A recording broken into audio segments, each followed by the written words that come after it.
Good afternoon. A very warm welcome to the international webinar on yoga in times of pandemic, organized by Department of Physical Education in collaboration with the Internal Quality Assurance Cell, PM Dash College.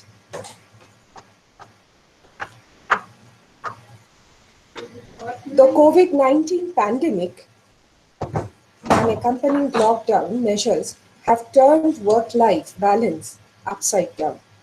Restrictions in many countries across the globe have resulted in people being confined for months in their homes that simultaneously serves as offices and workplaces. This has put enormous pressure on people's physical and mental well-being, while gyms and other places for workouts were forced to shut down.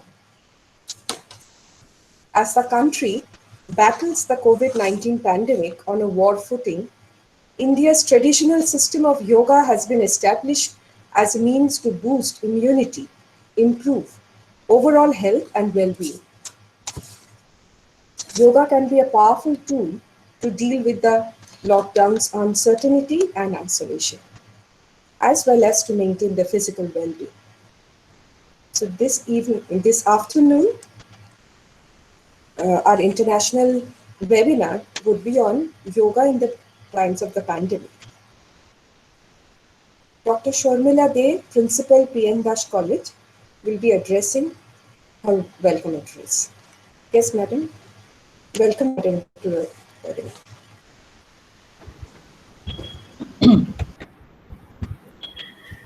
Good afternoon. It gives me great pleasure to welcome the persons of today's webinar, Dr. Adinath Choudhury and Dr. Maulaya Kumar Mukhopadhyay. On behalf of the Internal Quality Assurance Cell of PM Das College, I take this opportunity to welcome all the participants who have joined today's program. We know that yoga helps to maintain a healthy body and mind. I personally believe that any form of physical activity done regularly for a fixed duration, maintaining a daily routine which may not be too rigid, and healthy food habit is the key to stay healthy. We also know that yoga is expected to enhance muscle flexibility and it stresses on breathing exercises and meditation. In our college, we have the physical education department, and the professor of physical education department, Dr. Ajit Dash, arranges yoga session for students as well as staff members. Even during the pandemic times, that is during the lockdown times, this process is continuing. However, students are not coming to the college to do the yoga sessions. We are having online yoga sessions once a week for students and one day for staff members.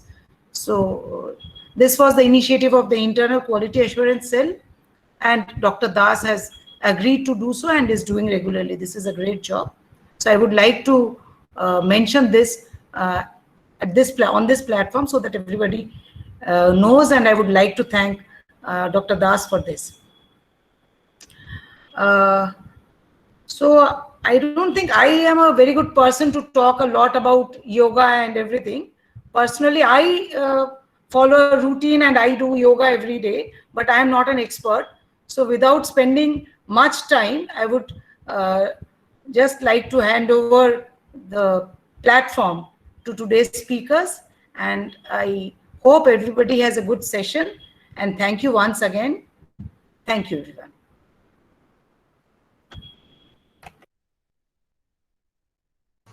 Thank you, madam. We do have a slight change. We would have Dr. Adinath Choudhury as the first speaker. Let me introduce Dr. Choudhury. He is the pilot's instructor for PAI, New York, physiotherapist and a certified sports medicine specialist. He had been associated with True Yoga Private Limited, Singapore, as a pioneer yoga master since 2004 to 2013. He is the National Yoga Coach in Sports Authority of India yoga consultant in Indian Statistical Institute. He's a sports physiotherapist in Cricket Association of Bengal. He's also physio and yoga consultant in Bengal Rowing Club. He's the yoga master, physiotherapist in prestigious Gavaskar Cricket Academy. Dr. Chaudhary is the founder and director of the Oriental Yoga Home. Welcome, Dr. Chaudhary. Welcome to BMBAS College.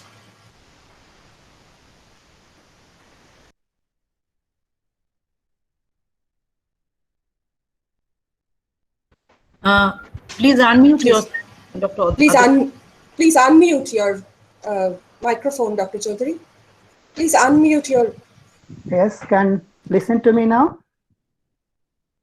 Yes, yes, sir. Yes, is it clear? Is it clear? Yes. Okay, once more time, namaste, namaskar, and thank you very much for inviting with this program organized by Department of Physical Education, PM Dash College, Internal Quality Assurance Cell. So thank you very much for also for Dr. Maloy Kumar Mukherjee, who also insisted to just to say something about this program. And thank you very much for all college staff, principal, all dignitaries, all those who are viewers. I'm actually now calling from Singapore. So what different portfolio you already explained about me. It was now history. I'm now at present working in Singapore as a small yoga company as a pioneer and senior yoga teacher. But all my previous portfolio, what I finished in 2004, I left India, Kolkata. It was a good opportunity from Singapore. I joined a yoga company, which is a very renowned and almost 63 centers around the world. I was a pioneer yoga teacher and coordinator. I worked after 10 years working, I left, and now I'm working with a small company to do something, to exploring my yoga knowledge, to sharing for the society, how people will can maintain their health properly, physically, mentally, emotionally, or spiritually. So I'm not a very good speaker, very good because I'm not used to in this kind of webinar Zoom platform. Rather than I'm expanding the ultimate entire journey, almost 40 years, my teaching journey. At 21 years, it was in India. Almost 17 years, I'm in teaching in Singapore. I like to do something where people directly involved with me. They are committed with me. But it's a wonderful platform now due to the pandemic. And there's a lot of change. The entire world is completely changed. People are physically, mentally, emotionally destroyed, and it's a lot of things happen. And as a yoga, how I can start? I don't know where I can start. I gave it Dr. Rajit, he mentioned to give a topic. So I just gave a topic. There are endless topic of yoga, endless topic. Though Dr. Maloy Mukherjee will later coming, he has a vast experience about to speak, to elaborate everything clearly. But also I can few words say yoga is our Indian culture, it's tradition, more than 5,000, but nobody knows it's 5,000 or 3,000 years. Still it's unidentified when yoga is started. So it's whatever is a unique procedure for people, how they stay that time, healthy lifestyle without any kind of medicine. And it's a continuous processing. After then, year after year, yoga is processed. But last 50, 60 years in outside Asian country to other Western countries, a huge popularity came because it's scientific exploration. If not, we are not scientific. If not, we are doing anything. We have a complete different way, different background, astronomic, the environment. We are very much a different way of practicing, but how other countries, the Western countries, they implementing the yoga is a little bit different way exploring. They are very much committed. They are very much committed and very much disciplined. So the topic is the pandemic. What is the yoga in terms of pandemic? During the pandemic, if I'm not looking for the pandemic, yoga is vitality, yoga's importance you cannot ignore. It's so important in every corners in the daily life. You can use this the yoga from beginning to end. Is everything is based on yoga. But in this pandemic, I'm focusing with one specific topics, which is COVID-19, the impact of breathing due to the wearing mask. The wearing masks. You see, and the yoga, it's physiological, it's anatomical, it's a different background. I'm not going. How yoga is benefited, everybody knows how yoga is benefit. If you practice yoga, is very benefits or result coming.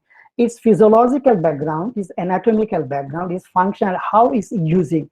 My topics, when is pandemic came, in generally, we are not very much used to in proper breathing. We are always doing a shallow breathing. Is it sound is okay?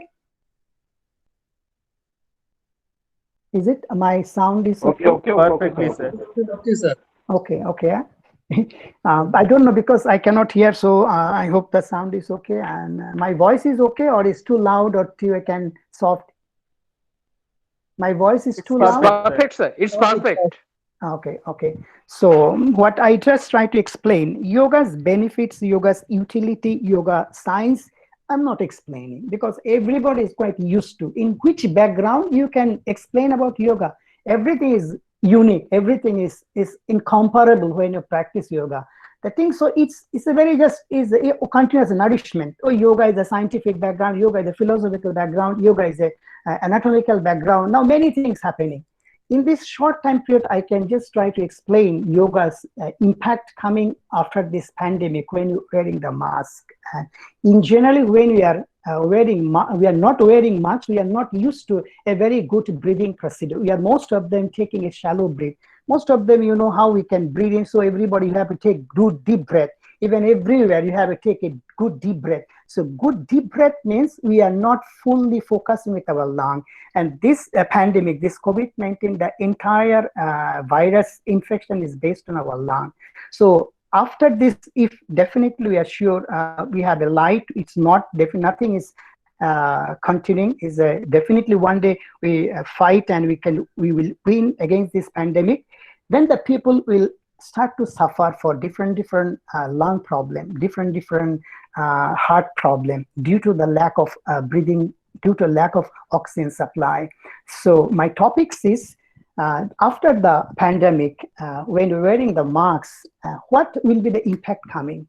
The young children, young boys, every faces, they are facing a lot of problem due to the breathing problem. So how we can improve our breathing quality during this pandemic time, when we are not still outside working, we are not maintaining proper full-fledged class, but through this webinar, through this Zoom, how we can improve our breathing capacity. So what I initially explained, I'm not a very good speaker. I'm not a very good, but I'm a teacher. I like to teach. I like to commit it if you are. So in this speaking time, in this giving some information time, also giving some practical information. I'm practical giving some breathing exercise. So you are clearly follow me. You can clearly remember me. Even the sitting position, whatever your position, you can remember, you can improve yourself. Last 8-9 months, I'm working with one simple breathing exercise in Singapore. There's a lot of people, thousand people benefited. And you know, there are a lot of breathing or pranayama in yoga series. There are a lot of alternate nostril breathing, Anulom Vilom Pranayama to Surya Vedana Pranayama, Ujjayi breathing to Bhramari, many things. I'm not detailing about anything. My question, my concept is how we can improve. When we are practicing breathing, we can enhancing our capacity, we can improving our lung capacity. And now I'm again saying I'm not going for the absolute physiological background, how the breathe in to the trachea, to larynx, to pharynx, how it is implementing the alveoli, how they are not going. The thing is commitment.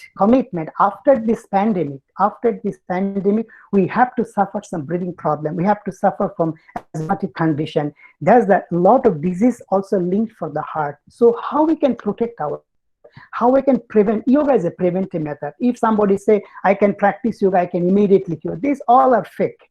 Yoga, rather than cure, is a preventive method. Rather than cure disease, you have to prevent yourself. So this is a good time, it's a good platform to do something through this breathing exercise, how we can protect our heart, how we can protect our lung, how we can improve our lifestyle and quality. And during this pandemic, due to different, we are physically, we are mentally, we are emotionally, are completely disbalanced. And I'm not particular with yoga asanas. Yoga asanas, if you practice yoga posture, different, you have a practice any forward bending, backward bending, twisting, balancing pose. Every yoga asana is this original to scientific. There are a lot of benefits. If you have maintain a series of asanas in any ways, you are benefited. I'm just focusing for the breathing. I'm just loafing the yoga asanas. The reason I'm breathing, when you are any condition, if you are working in the office, you can do the breathing.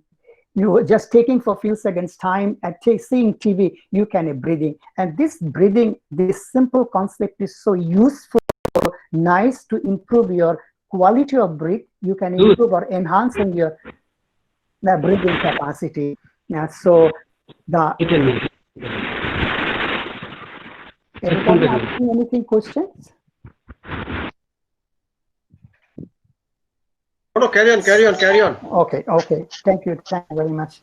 So I'm just trying to explain about this pandemic period when we are facing a lot of stress, a lot of tension due to the different reasons, and we are continuously wearing the mask. Sometimes we are wearing masks from morning to evening time, and we are not sufficient oxygen supply to it. And most of them, when we are breathing, it's not fully oxygen. If we go for the anatomical assessment, is a 69% nitrogen and only 20% oxygen supply, and other percentage is due to some other gases with carbon dioxide also. So this 20% oxygen supply also we are not properly using for the lung, because they're incapable due to the obstruction coming from the masks. So gradually our heart is more weak.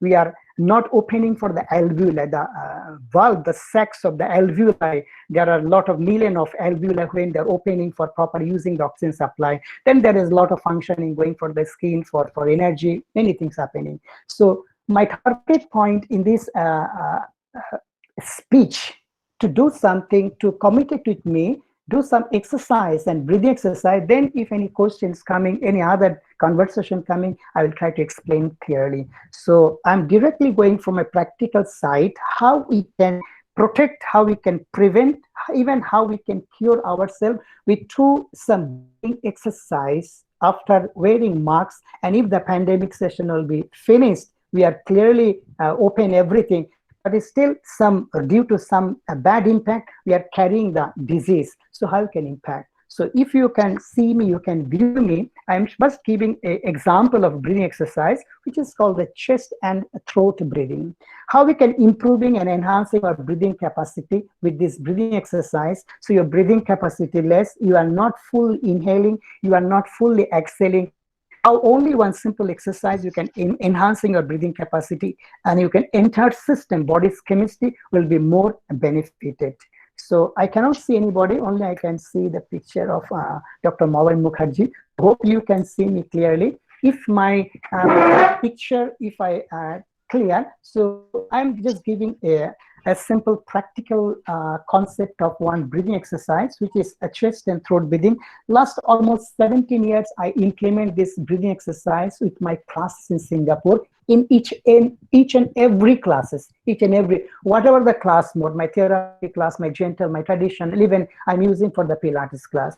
Any sitting position, you can do this breathing exercise. You sit in the sofa, you sit in the chair, but your back should be erect, elongate, and straight. Okay, so suppose I'm in the sitting position, I'm sitting on the chair. My sit bone is in generally grounded, my spine is completely erect and elongate. My shoulder relaxed, my chest open, my ribs is naturally out. So now I'm not hunching, not leaning forward. This is a common sitting position when we can practice in yoga posture. We are always mentioning sit properly, sit erectly before meditation, before any kind of sitting posture to meditate ourselves, to calm down our mind. So You can sit in the sitting position when the spine is erect and stable and mind is comfortable.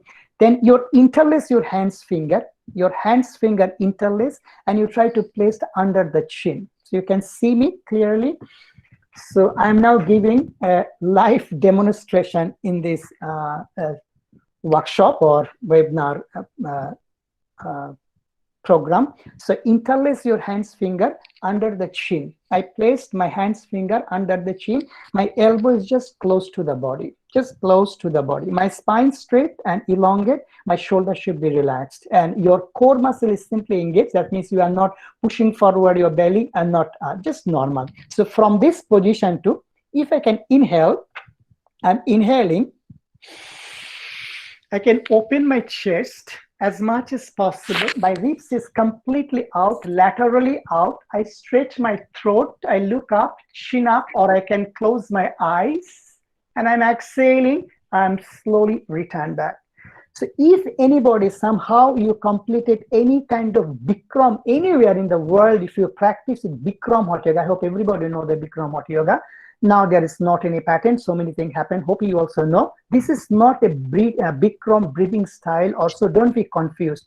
I'm repeated times explaining and clearing. So is the most simple way to improve your practicing procedure.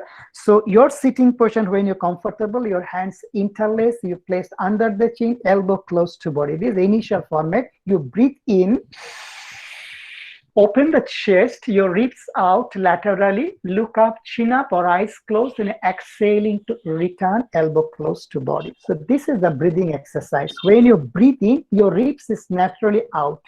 And during that time, you can extra input the oxygen supply to the original pipe and is go for the alveoli to more opening the sacs for better blood circulation, oxygenate blood.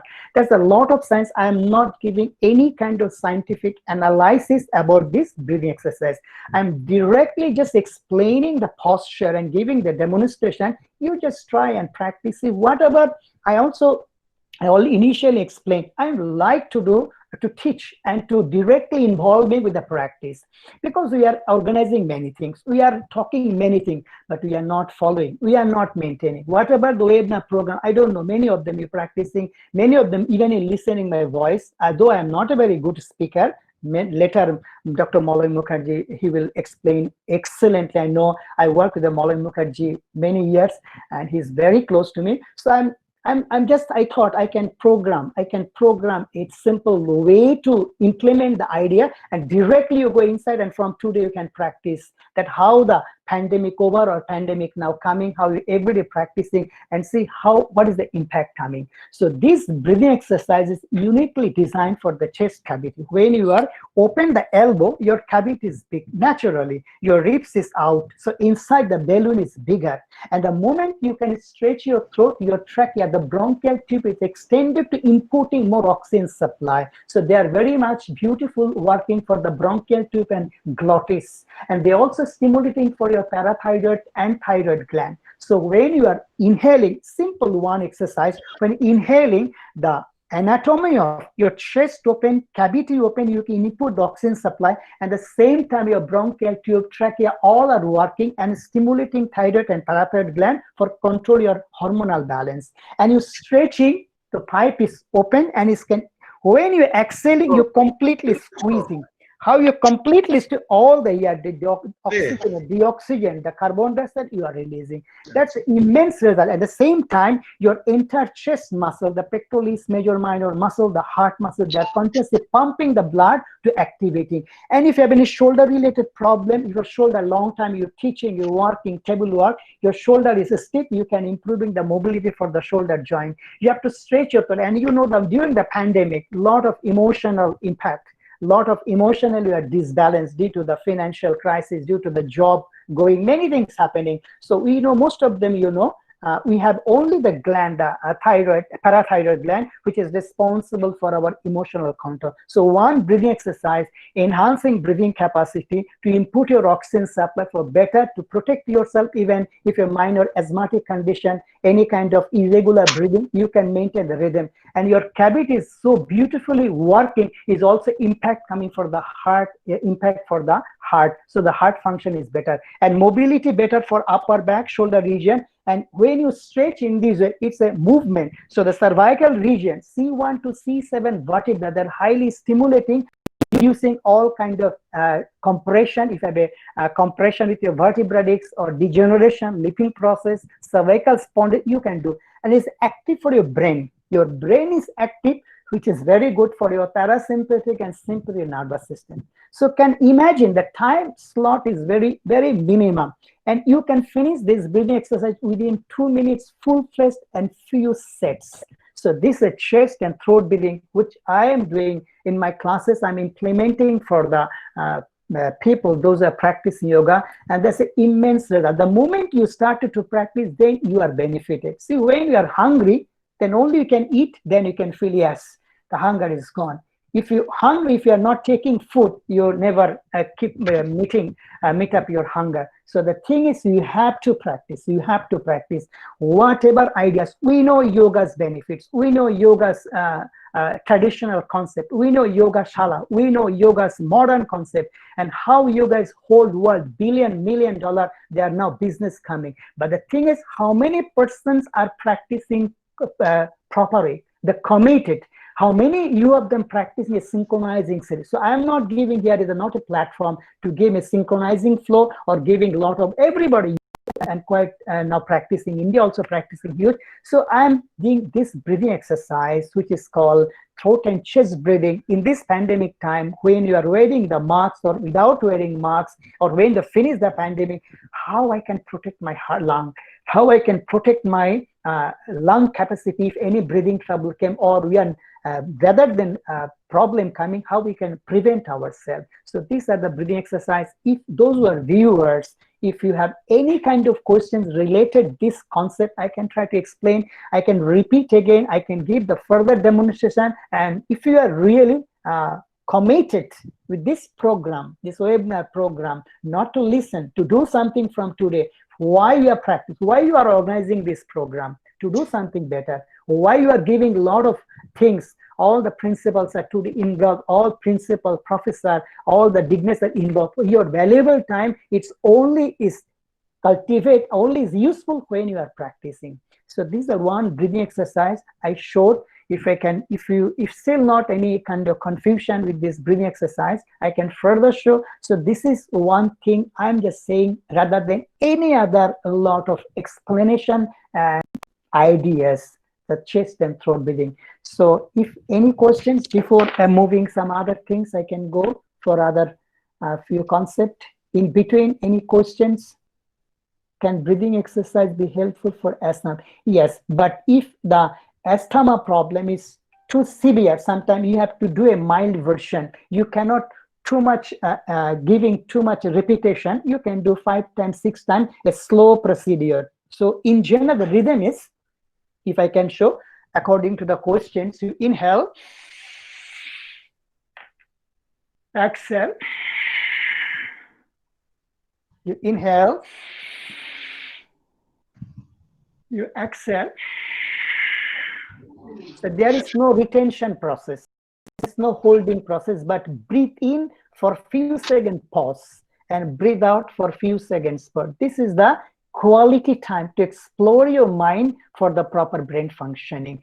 Those have a severe kind of asthmatic, long time suffering asthma, it's not appropriate to practicing too rhythmic, little bit only slow procedure can, otherwise for everyone can practice.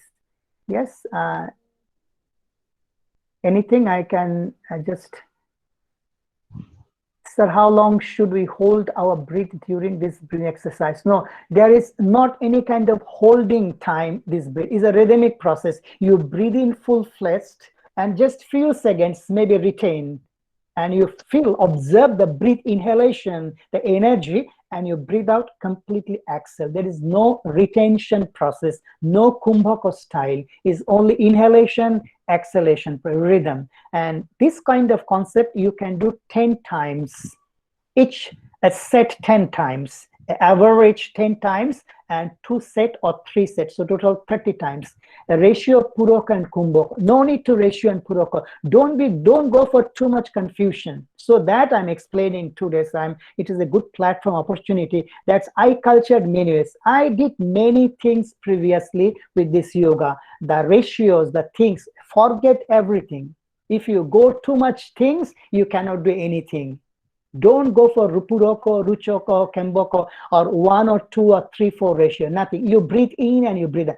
As much as possible, you do a simple procedure. You know, life is so simple and easy to survive. If too complex is very difficult. You have a lot of money also. So easy. And our yogic procedure now in Western countries, in between, I'm just breaking my rhythm. I'm only the teacher. I'm only the simple teacher in surviving 17 years, all gone because they converted, they transformed the ideology, because yoga is a lot of form. The power yoga, hot yoga, nude yoga, all yoga is coming, but I'm doing it still 17 years only traditional yoga, and it's a pure based on Indian tradition, only therapeutic based, breathing therapy and this. So if you have a very good commitment and a very good foundation, you can win. So what I'm saying, that breathing is so simple, nothing to scare. How I can breathe, where I can breathe. I have a problem. Somebody, oh, breathing is very dangerous. You cannot do, you have some problem. Somebody, breathing is, so it's up to you how you are achieving, how you are implementing the idea. It's a simple, easy, and safest process, any kind of breathing when you attach with your body. Nothing to worry. Don't go for too much science, too much anatomical background, too much ratio, too much counting, too much holding. Simply do the breathing. So what breathing? I'm just working in the Singapore last 17 years. I also used in my India when I was running my own institute. Just a breathing. I am again and again repeating within this time slot. You breathe in to open the chest. Your ribs is completely out. You stretch your throat, so chin up, look up, or eyes closed, and exhaling to return back. It's a rhythm. You breathe in and you feel the spinal energy. You can feel the chest energy, and you breathe out to release. So 10 times a set. You can do 2 sets. You can do 3 sets. If you find after 1 set, I am not comfortable, I have not too much capacity, you reduce to set. You can do 6 plus 6 plus 6 or 5 even. So as much as possible, your comfort zone, you can practice this breathing exercise. And this breathing exercise highly beneficial after pandemic, when the bad impact coming, when you are when we finish this pandemic period and we are not using masks, because already we inside a lot of infection already created due to everyday's daily life, less oxygen, and it's continuously all created. The problem also came from the brain. Okay, any questions about this breathing exercise? Actually, Adina Babu, questions will be asked later on. Okay. Sorry, because I'm not very much used. I already told I'm not very much used to this kind of conversation and ethical line. So I'm sorry if I'm breaking some ethical line on protocol. So I'm going for this normal again platform. So I hope it's easier to understand. So one breathing exercise I already implemented to how we can prevent, how we can protect, even how we can cure ourselves during the pandemic time when wearing the mask. The reason masks, whatever the high class mask or low class mask, N35, N95, different, and oxygen supply, it's whatever, oxygen is less. Whatever the foundation, we are not proper intaking the normal oxygen supply when is no mask.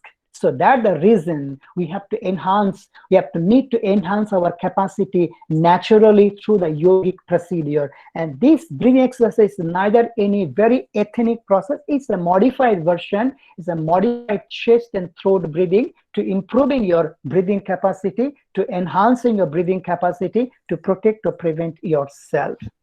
If it's clear, if it's almost those who are viewing and listening, if it's clear, then I can move in for the next one more breathing exercise, which is the unique concept, because during the pandemic, not only affect your breathing, not only affect your lung, you are very much emotionally disbalanced. We are very much emotionally disbalanced.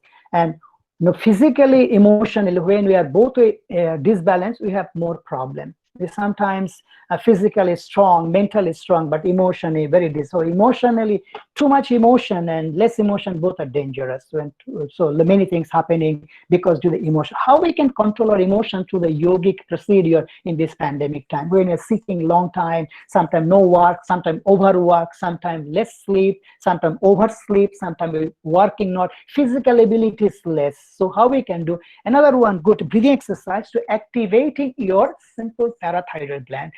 We are responsible, our emotional control is based on our parathyroid gland. So it's the gland here. So we can use it. So I can sit in the normal sitting position. I can showing another one good breathing exercise. So after the previous breathing exercise, this is completely controlling emotion and is working for our throat chakra. We say the Vishuddha chakra, the chakra, we have the chakras, everybody know when we are the yoga, so we know the chakra, we have 7 chakras, and in this Western countries now chakra is a very important role. They are researching about the chakras, how the energy we are in between and how can you put the energy more by aggravating the chakras. So when you are using this simple breathing exercise, it's activating your Vishuddha chakra for balanced mind, balanced body, and at the same time is working for the parathyroid gland to stimulating for the balanced hormone to control your emotion. So if you sit in the normal sitting position with the chair, with the sofa, in the normal sitting position, cross-legged,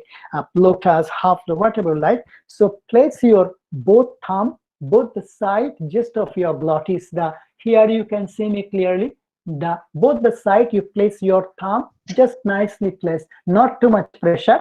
So when you place and all other 4 fingers is closed, is a fist. So placing both thumb in this way, and your chin is not too much down, not too much. This is your initial positioning. So I'm seated normally, my spine is erect.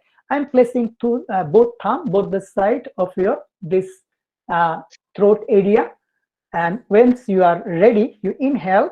All the closed fingers is close together. You inhaling,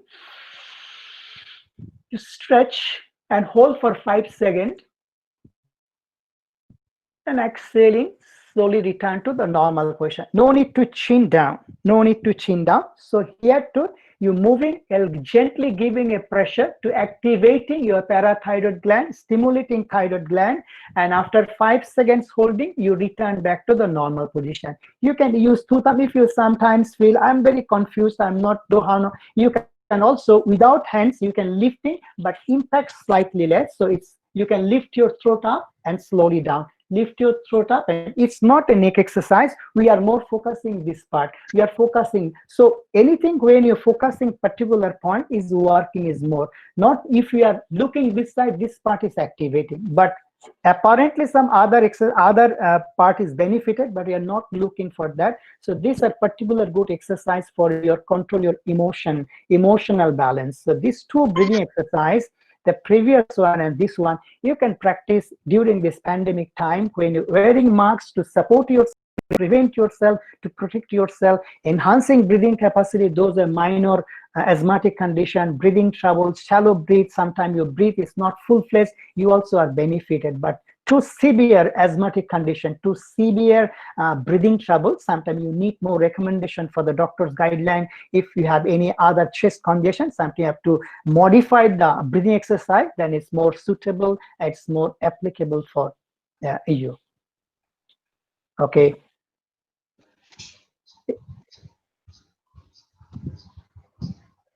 Once more, can you show, can you again,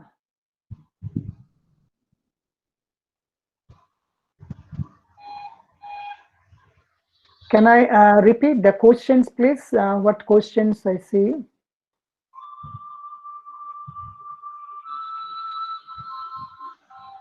Which question you can unmute and you can ask me?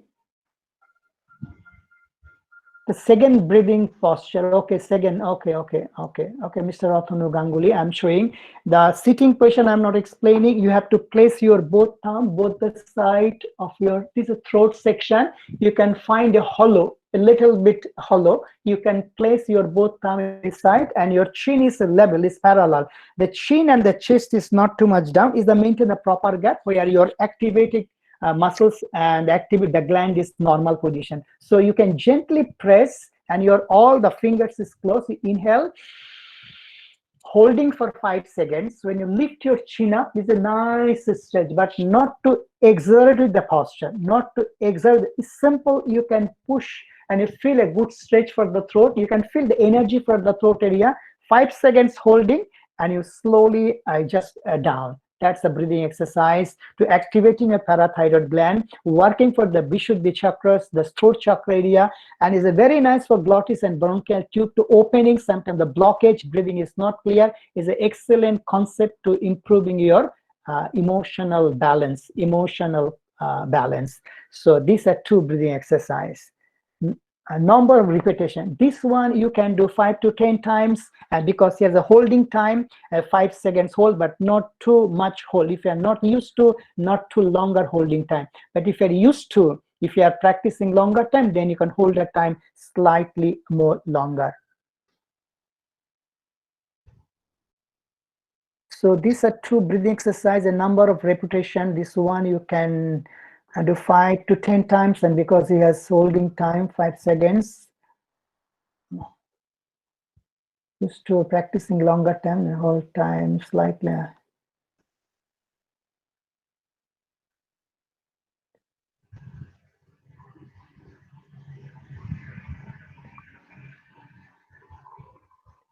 Okay.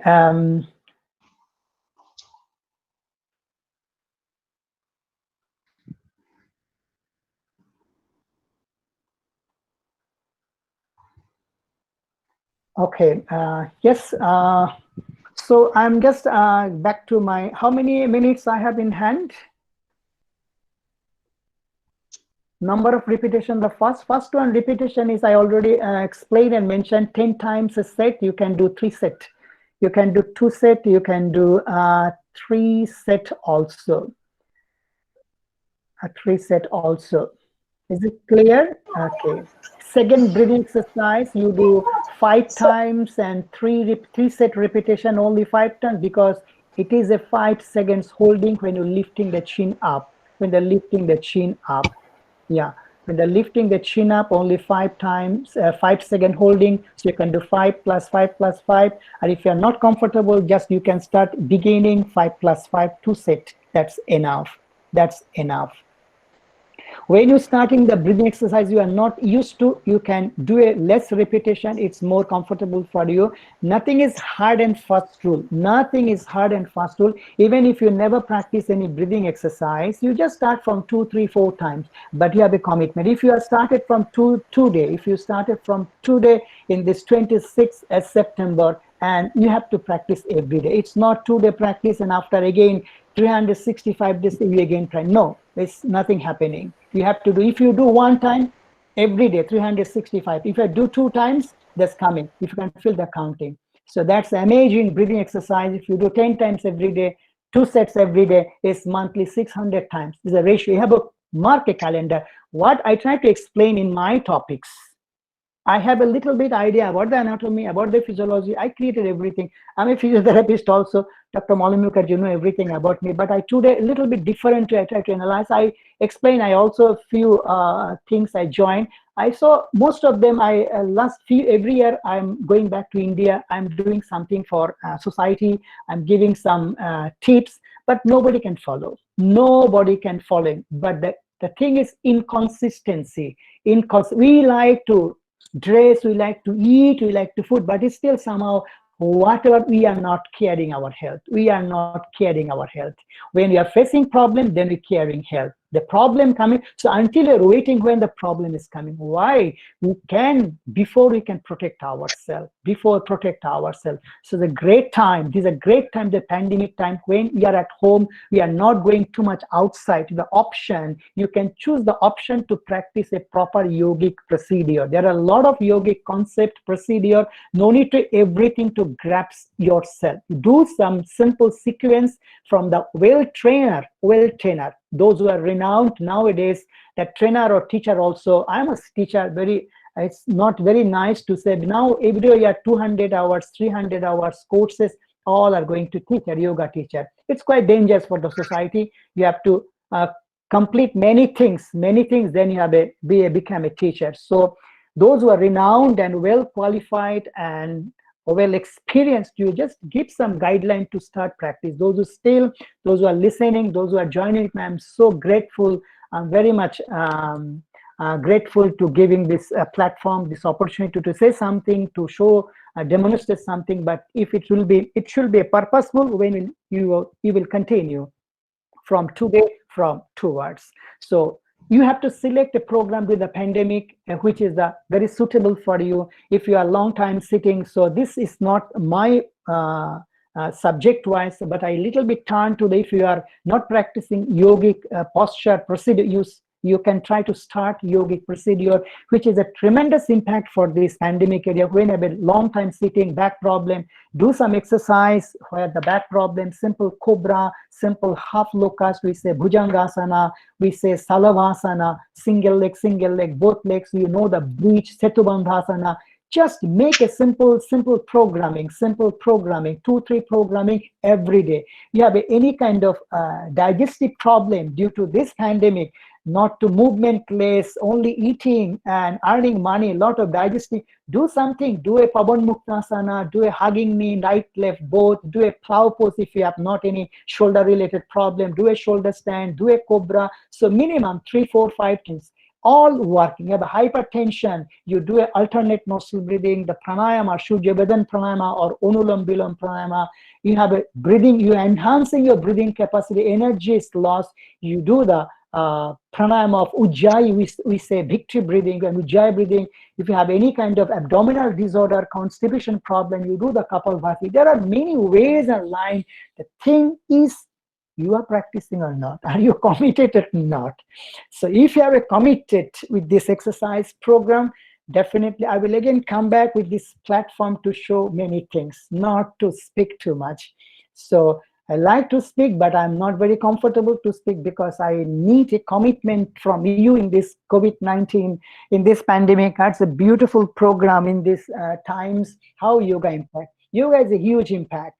Yoga is a tremendous impact for the body and mind. You can psychologically, physiologically, spiritually, emotionally balanced when you're practicing every single day. No matter how much your problem, you gradually improve yourself. Gradually, you can feel the difference. Your body change, your mind change, your sleeping pattern, everything is happening through yoga. Don't go for too much scientific analysis.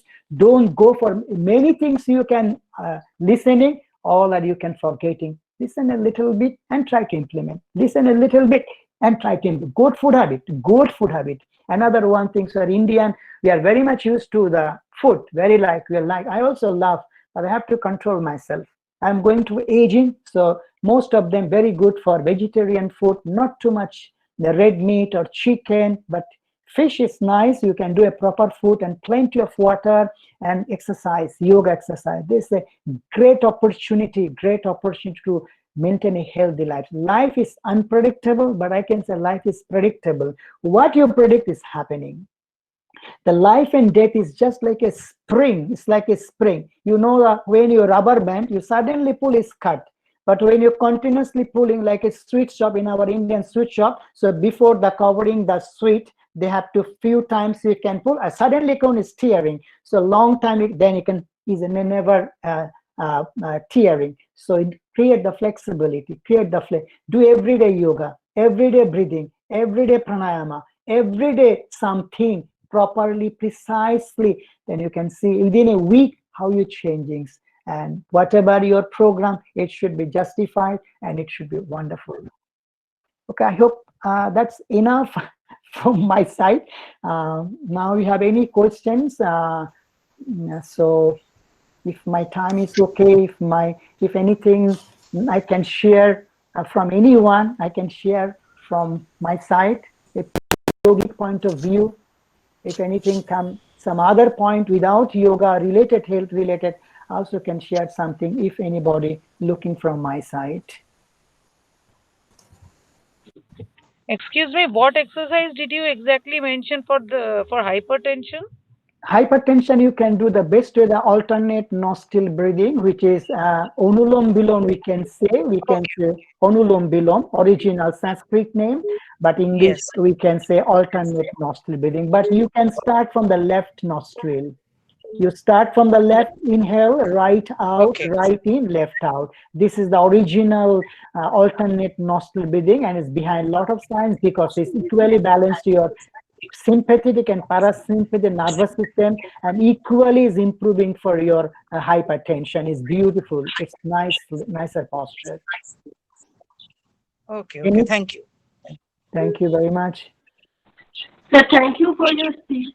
It was really wonderful. Sir, I'd like to know that what is the difference between Pilates and yoga? Oh, there's a huge difference. Pilates is a core exercise.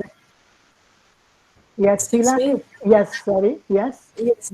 Actually, we do have a separate session for the interactive thing right after Dr. Malay Mukhopadhyay's. Okay. So, Maybe we should be able to take a lot of queries on. okay, no problem. So now it's Dr. Malay Mukherjee's time, and he's Yes. wonderful. He's always Thank you. wonderful. And thank you very much for giving this platform. I'm very much, and what I can say, I'm very much happy and nice today feelings after to joining with all of you. Thank you very much. Thank you. Thank you very much. Thank you, Dr. Chaudhary. That was Thank- extremely illuminating, and it was extremely inspiring for people who are watching during this period who cannot really go out to do a lot of outdoor exercises. But this probably, I'm sure it's going to help them a lot. Thank you. Thank you Thank so you very much. much. Thank you. Thank you. God bless. God bless.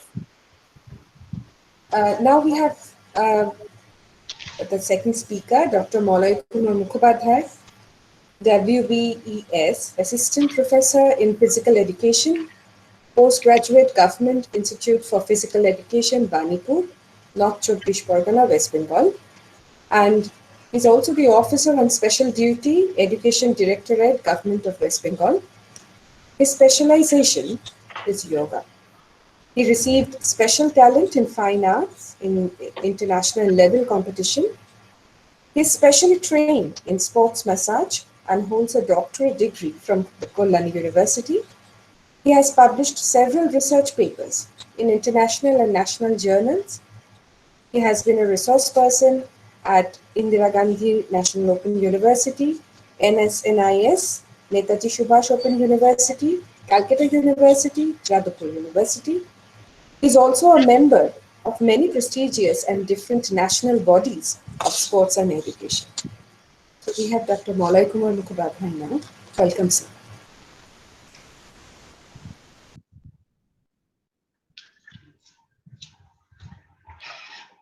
Okay. Thank you. Am I audible? Yes. Yes. Yes. Yes, sir. Let me start the slide. Sharing my slide. I want to share my slide. Hello. Hello. Yes. Listening. Ma'am, will you allow me to share my slide? Yes, sure. Why not? Please do so. Okay.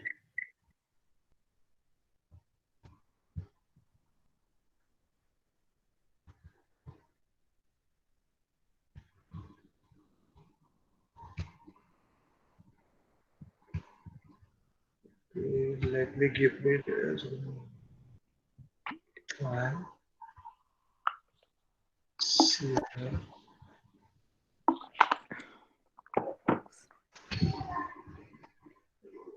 Into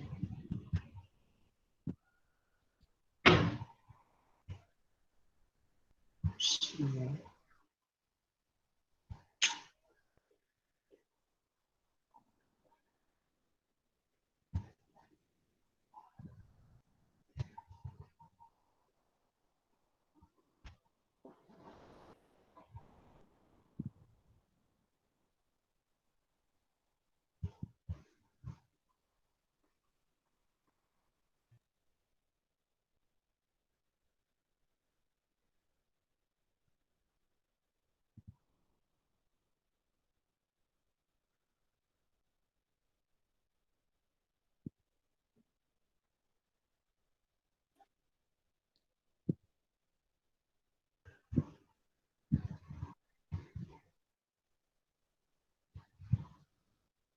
Ajit?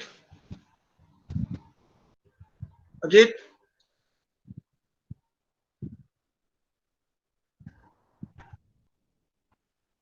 Hello? Yes, sir. Do you need Yes. any Actually, assistance? yes, I can't understand why is it not showing the slide. Shall I use the whole screen? Yes, Yes, yes, actually, yes, sir, entire screen. yes. Enter And screen. press on the, yes.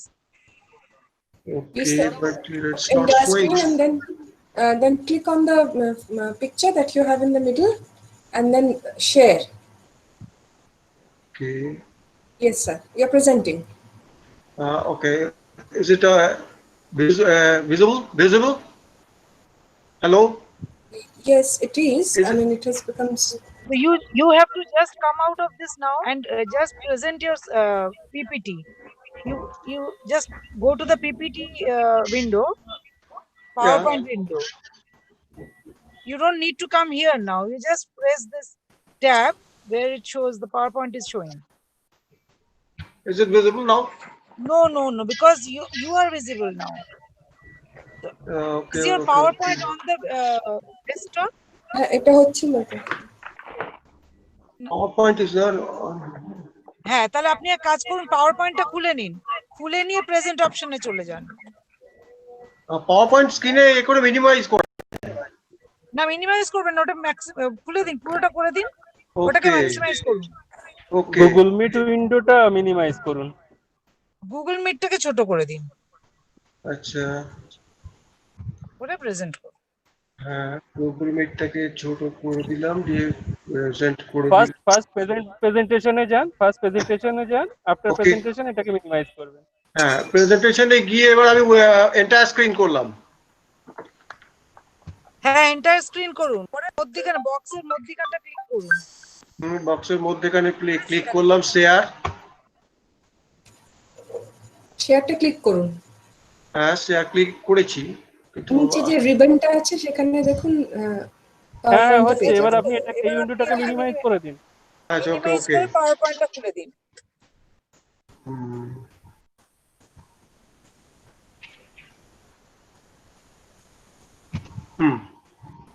Visible? Yes. Yes. Okay. Can you make it full screen? Full screen, I think F5. Yes. Okay. Yes, it is. Okay, first of all, I'm very much proud to get a chance to share my experience in this platform, and to organized by the P.N. Das College, where I have visited once to act as an examiner in physical education, external examiner in physical education, long years before. So before that, I want to convey my sincere gratitude to sorry, which one has been opened? I can't understand this. This is not, yes, this one. Gratitude to Dr. Sarmila De, Principal P.N. Das College, Coordinator, Internal Quality Assurance Cell, Professor Kakoli Sen Banerjee, NAC Coordinator, Mr. Prosenjit Pramanik, Librarian and Moderator, Dr. Adinath Chaudhary, my friend and co-speaker, organizing committee members, faculties of the college, and especially to Ajit Das, head of the department Physical Education. When actually Ajit just asked me to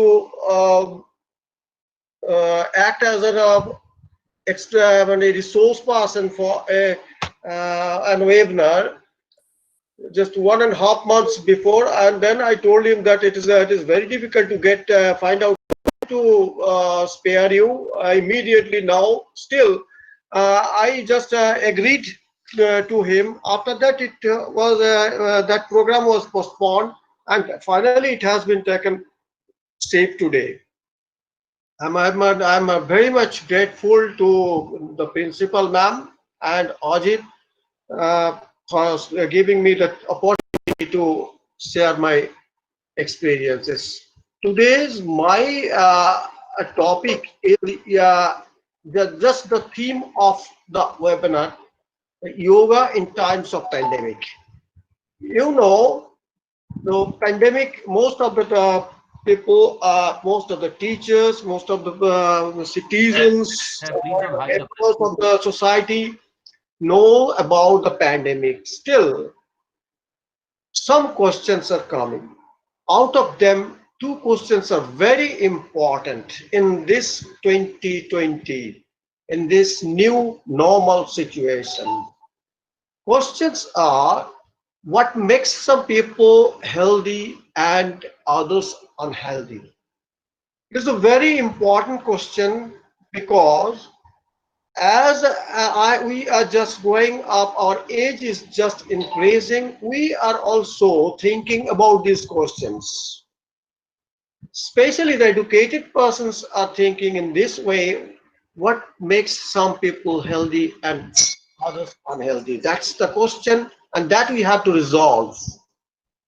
If we can resolve the unhealthy conditions, and if we can prevent the unhealthy atmospheres and unhealthy conditions of the society, of the universe, then we can keep ourselves healthy and we can feel well-being.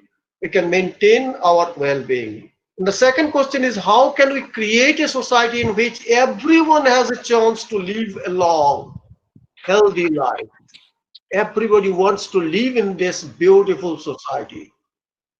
Everybody wants to live in this beautiful society. That's why the question comes. And we are taking lots of medicines. Due to technological development, we are becoming very technology oriented, and we are using the technology. We are not doing some physical exercises. Most of the time we are doing mental exercises, which can bring boredom, which can bring stress like that. But we are not caring, we are not bothering about the physical exercises. That is too much required. Because without physics, it is not possible to function our body, our mind properly. Because mind and body are the two sides of the coin. Both of them are correlated. One is dependent on the other. So we have to keep our mind and body healthy. So better educated people leads to longer life and better healthy behavior and a lower obesity in child. That is the concept of the new educated, of the educated people nowadays. They thought that better educated people, especially those who are dealing with the health related problems and related health about the health, they are thinking that better educated people leads to longer life, better healthy behavior and lower obesity in the children. Nowadays, obesity is a great problem, especially during this pandemic situation. They are just staying at home and doing their works from home, and they're taking food much. That means the calorie value. They're taking calorie value, but they're not burning the calorie in proper way, proportionately.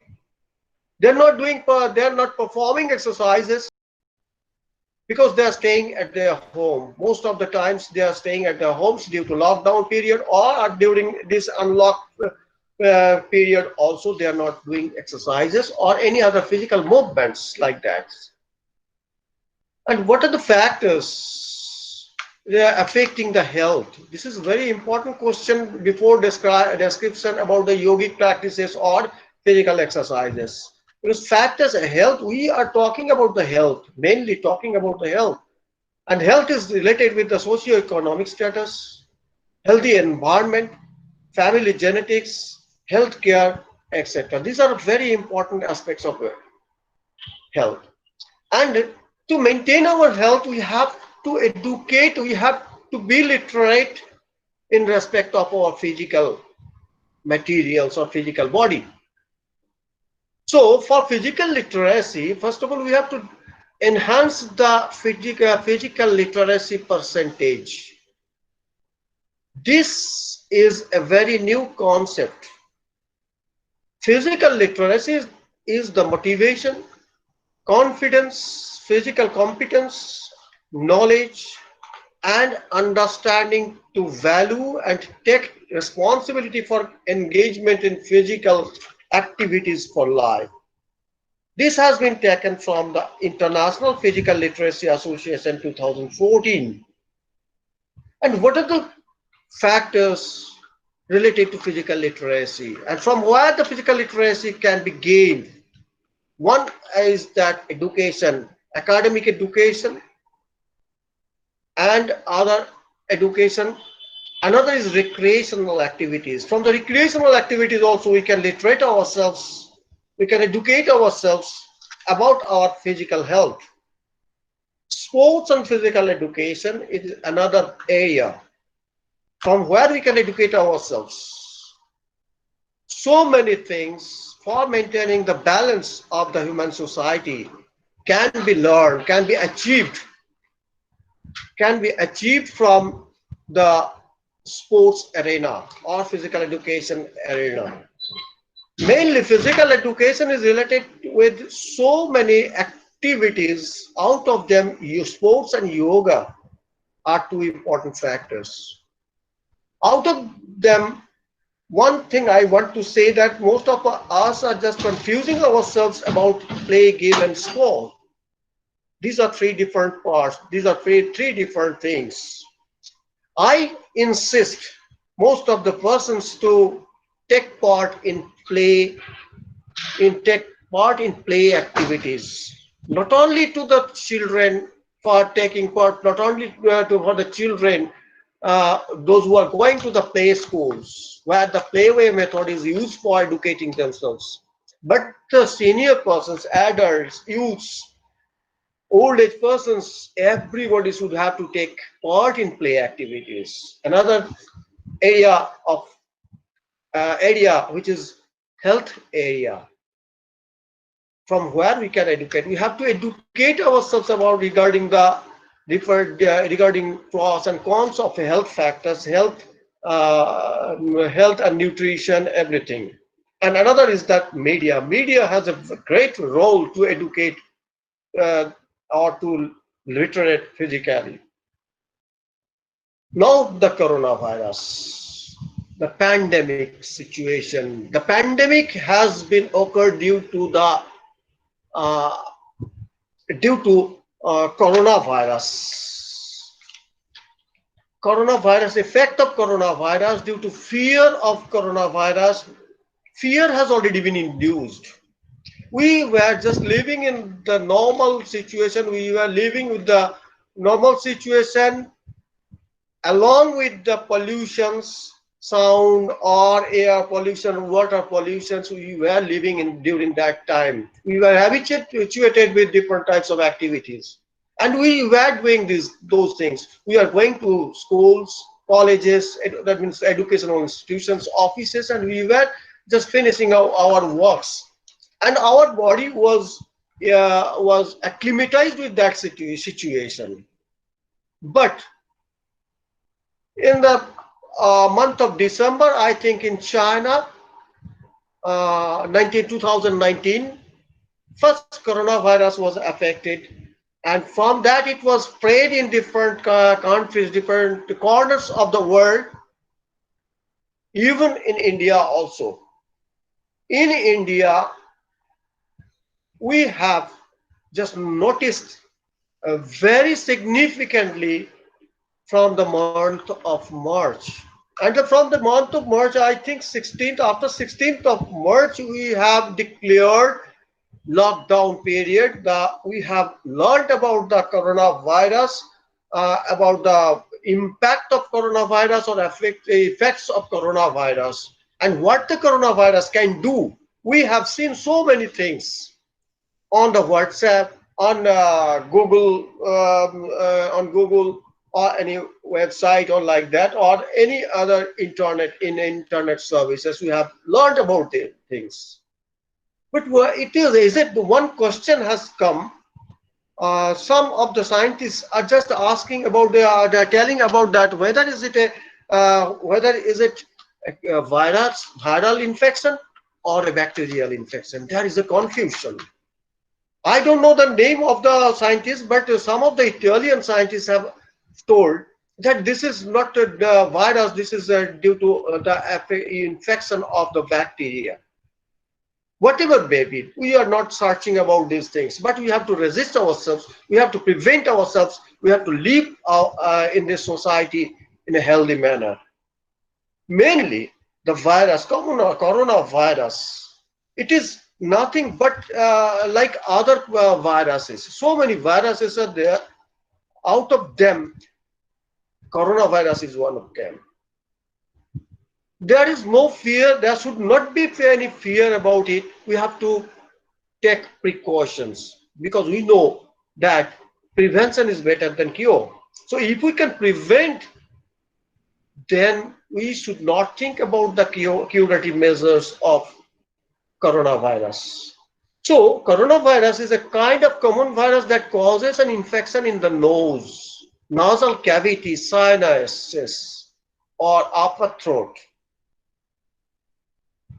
Actually, coronavirus is mainly related with the respiratory systems, and you can see it in different newspapers and in different sources that persons are suffering from respiratory problems or like that, and most of the persons are infected in the respiratory passages. So we have to take care of our respiratory systems. We have to develop our respiratory systems.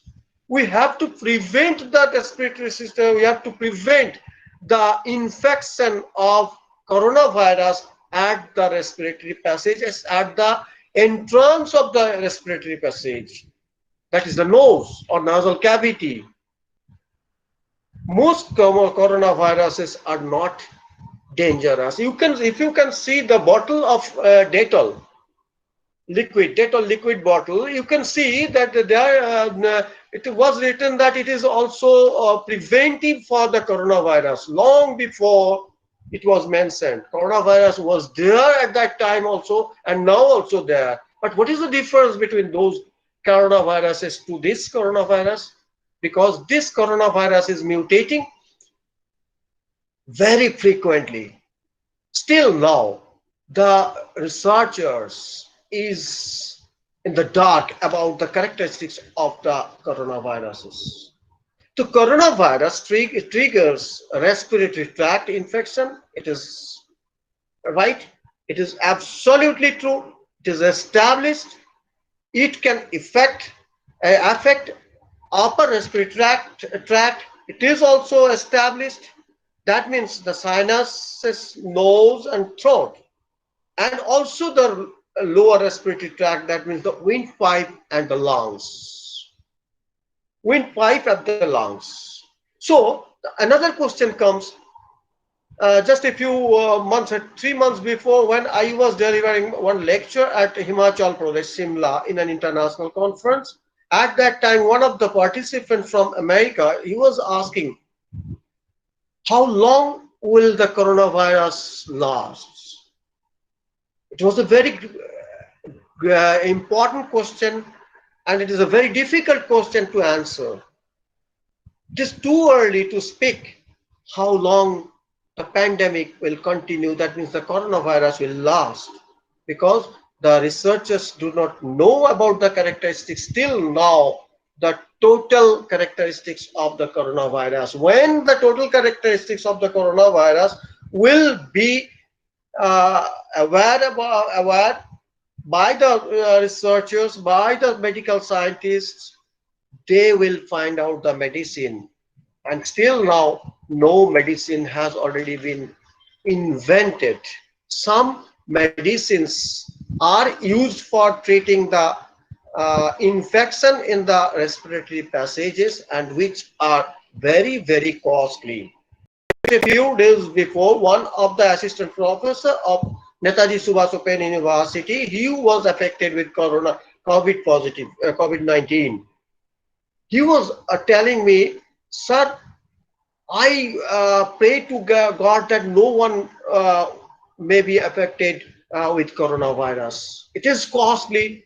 One ampoule of injection costs 8,000 something rupees or like that regularly, and tremendous problem, breathing problem, weakness, everything.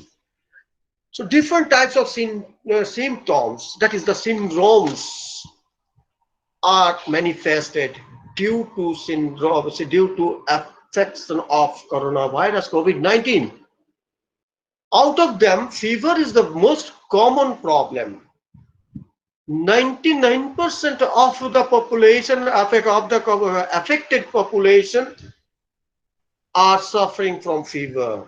Mainly, fever is not a disease, but it is the symptom of any infection. So 99% of the affected coronavirus affected persons are suffering from fever. Fatigueness is another important factor. 70% of the affected people are suffering from fatigueness, cough. 59% of the patients are suffering from cough, lack of appetite. 40% body ache, 35%. Shortness of breath 31%, and mucus is 27%. These are the percentages of reflection after the COVID-19 infection. So after the infection, after the attack of the COVID-19 virus, it leads to pneumonia. It is a very critical problem. It is a very critical problem. Pneumonia can be occurred due to I think community pollution also. That is quite different. Community pollution, if anyone is affected with the pneumonia, he can be treated very easily. But those who are affected with the coronavirus, it is very difficult because there is no medicine still now. Respiratory failure, septic shock, and death. Many COVID-19 complications may be caused by a condition known as cytokine release syndrome. Cytokine release syndrome, or a cytokine storm. A huge storm of cytokine which can affect the tissues. So we have to regulate the function of the isokine. We have to check the functions of the isokine. What happens when an infection triggers immune system to flood your bloodstream with inflammatory proteins called cytokines? This is a very dangerous thing. The tissues it causes the death of the tissues and damages the organs. And respiratory organs is also one of them that can be damaged by the isokine. And preventive measure, since no medicine is there, so the WHO and other medical scientists and the researchers and virologists, everybody is telling that wash your hands and use the sanitizer with 70% of alcohol or like that, maintain social distancing. I am telling that this is not social distancing. We are not doing the social distancing. We are just doing the physical distancing like that. In my opinion, it may differ, but it is not. It is a physical distancing. We are just maintaining the social norms and social responsibilities also over telephone or like that, over mobile call or like that. But we are maintaining the physical distances to avoid the infection of COVID-19. We are covering nose with mask. Just Adinath Babu was telling about the infections or like that, and the post-pandemic situations. What are the exercises? What are we have to do like that? It also affects the mouth and in public, and don't touch the face. This was the guidelines were like that. Clean your in the dresses or like that. When you are just coming out coming to your residence from outside, wash your hands and take bath and clean your uniform or like that, and then enter into the room that is there. So due to this pandemic, huge amount of stress has already been created. That is the main problem. So we have to regulate the stress. We have to know how to control, how to manage our stress. Stress is nothing but a non-specific, conventional, and phylogenetic response pattern. Though we know that exercise is also stress.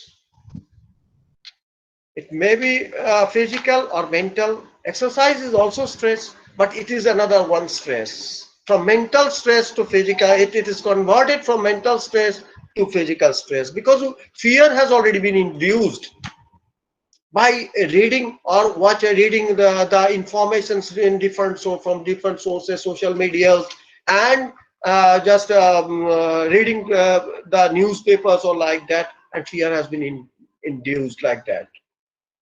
So stress is good sometimes, and stress is bad sometimes. Sometimes it is healthy, sometimes it is unhealthy. The healthy stress is called eustress. This type of stress can be brought by joy and any kind of positive impulses and recreational activities, sports practice, like that. And this stress, that is the unhealthy stress. This stress would be controlled. Everybody should have little amount of stress, otherwise we shall become mad. We cannot function properly. So this distress can be controlled. Continuous mental or physical strain, anger, frustration, states of strain, attention, seemingly without hope, because we are thinking that we shall not live in this year. In America, lakhs of people have died, so we also die at any days. And this type of stress is occurring like that. So stress is occurred in two levels, physical and psychological level. Physical level, like accident, burns, major infections like that, and psychological level occurs independently or as a reaction to the physical stresses. That I have already mentioned, that fear, anxiety, tensions, worry, jealousness, hatred, anger, excitement, these are the reasons where psychological stress can be generated psychologically.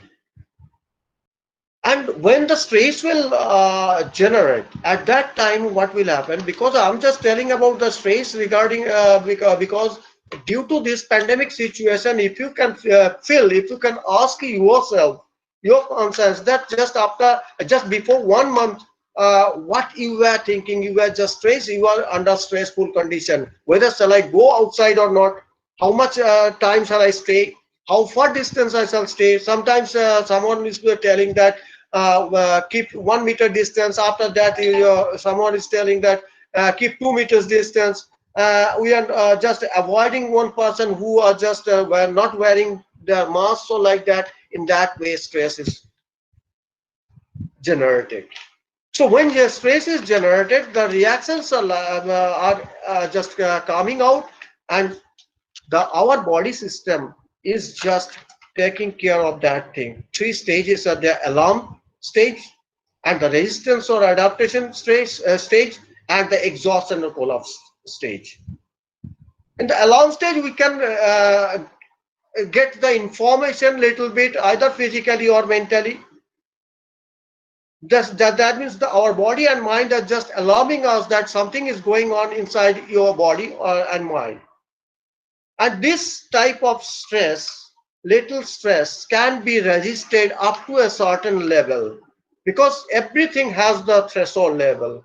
So that can be resisted or adopted. And when the stress will be lingered for a longer time, the exhaustion level or collapse level will come out. And at that time, we will become diseased, and there is a chance of death, or there is a chance of suicidal tendency.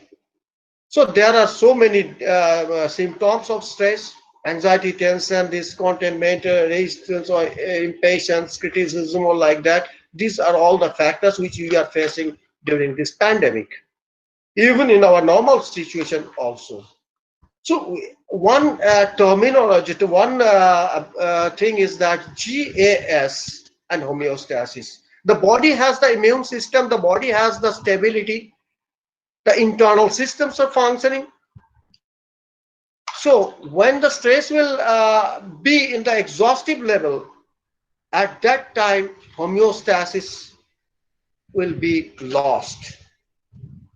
So sorry, GAS, general adaptation syndrome.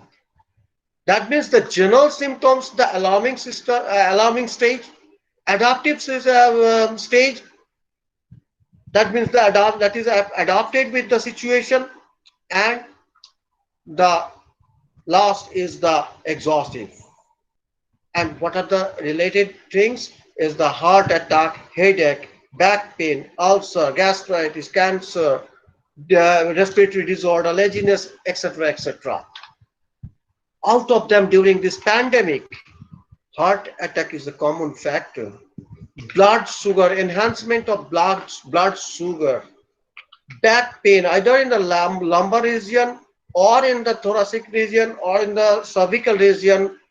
The back pain is a common thing. Indigestion is a very common thing during this pandemic. So, factors, that means due to these stress factors, our lifestyle, our well-being is lost. That means our lifestyle has been changed. That is due to the change of our lifestyle. At the very beginning, I told you that due to technological development, and especially during lockdown period, we are just confined to confined inside our residence. We have changed our lifestyle. We are just spending our time at the residence without any physical exercises. That's why WHO and the other scientists are just telling that go for walk at your roof, at the roof of your residence, or just in front of your home, or you do yoga and physical exercises if possible. So factors are that physical activity or exercise, nutrition is another factor. We are taking lots of food. If you can go to the market, you can see that lots of materials are purchased by different peoples beyond their requirement. And there's a crisis also, and then also another stress is increasing among the family members.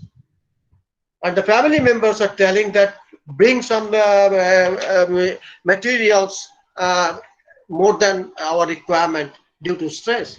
Individual identity, health, environment, these are the factors. And these factors I have already told about that. And now I'm just telling that if we do not take care of these stress factors and stress related disorders, then it will happen like this picture or child. He is affected by the Scorpio, like that. In Bengali, it is Kakra Viche. When he will attack that person, he will finish that person. That means the Scorpio is nothing but the stress factor and the related risk factors and the problems. And if we are able to control our risk factors and can maintain our life still in a normal situation or like that previously what we were doing, then we can make our body and mind in a balanced condition. What I have shown in with this picture, that just like a tree is standing with one stem along with different branches, where the center of gravities of different branches are different, but due to storm also he is just resting himself. In that way, if we can resist ourselves from the pandemic, from the COVID-19 infection, then we can balance ourselves like the tree, and we can stand with one arm in a balanced way. Now I'm just coming on the yoga. Actually, lots of what I have heard from Adinath Babu, that he was telling that always the original like that is nothing but the traditional yoga. What were Munis and Rishis and the in ancient peoples were doing like that. There are some concepts and so like that. He is treating, Adinath Babu is treating with Imran Khan and Akram, Wasim Akram. He's just doing yoga therapy to those persons, elite persons. I know him. But there's some most misconception is there, in not only in India, but also abroad also the misconceptions are there.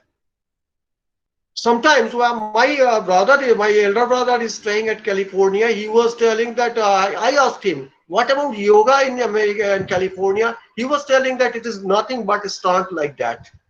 And they are also they possess some concept that yoga is nothing but it is doing by the Indian sadhus who are wearing the grey color cloths or like that.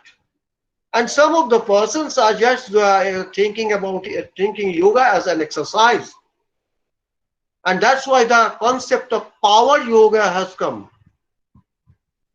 Throughout the world, power yoga is applied throughout the yoga. And if we do not accept the power yoga, we will not be accepted in the field of yoga. Even the competitions has already been started. It is not yoga. Competition, when they are just doing the competition, that is not yoga. That is nothing but the postural competitions, I think. And there are so many controversies and there are so many arguments with me in different national, international levels. And I was able to establish that that is not yoga competition. That is one type of postural competition, so like that. It is also it has also a misconcept that it is a religion for the religious people. It is one kind of treatment or like that. Even in the course, physical education courses, BPEd and MPEd, it has already been included in the syllabus course content that yoga is an alternative medicine. The misconceptions.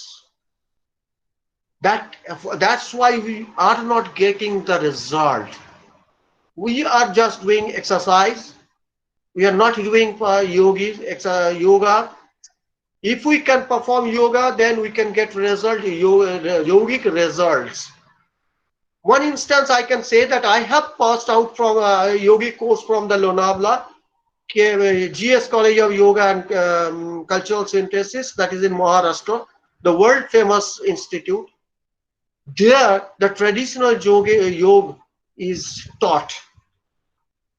So I have seen in the year 1991, Mahesh Anandaji, at that time he was 75 years old. After that, just last year I went there and I have seen him, same body structure and body gesture. There is no difference.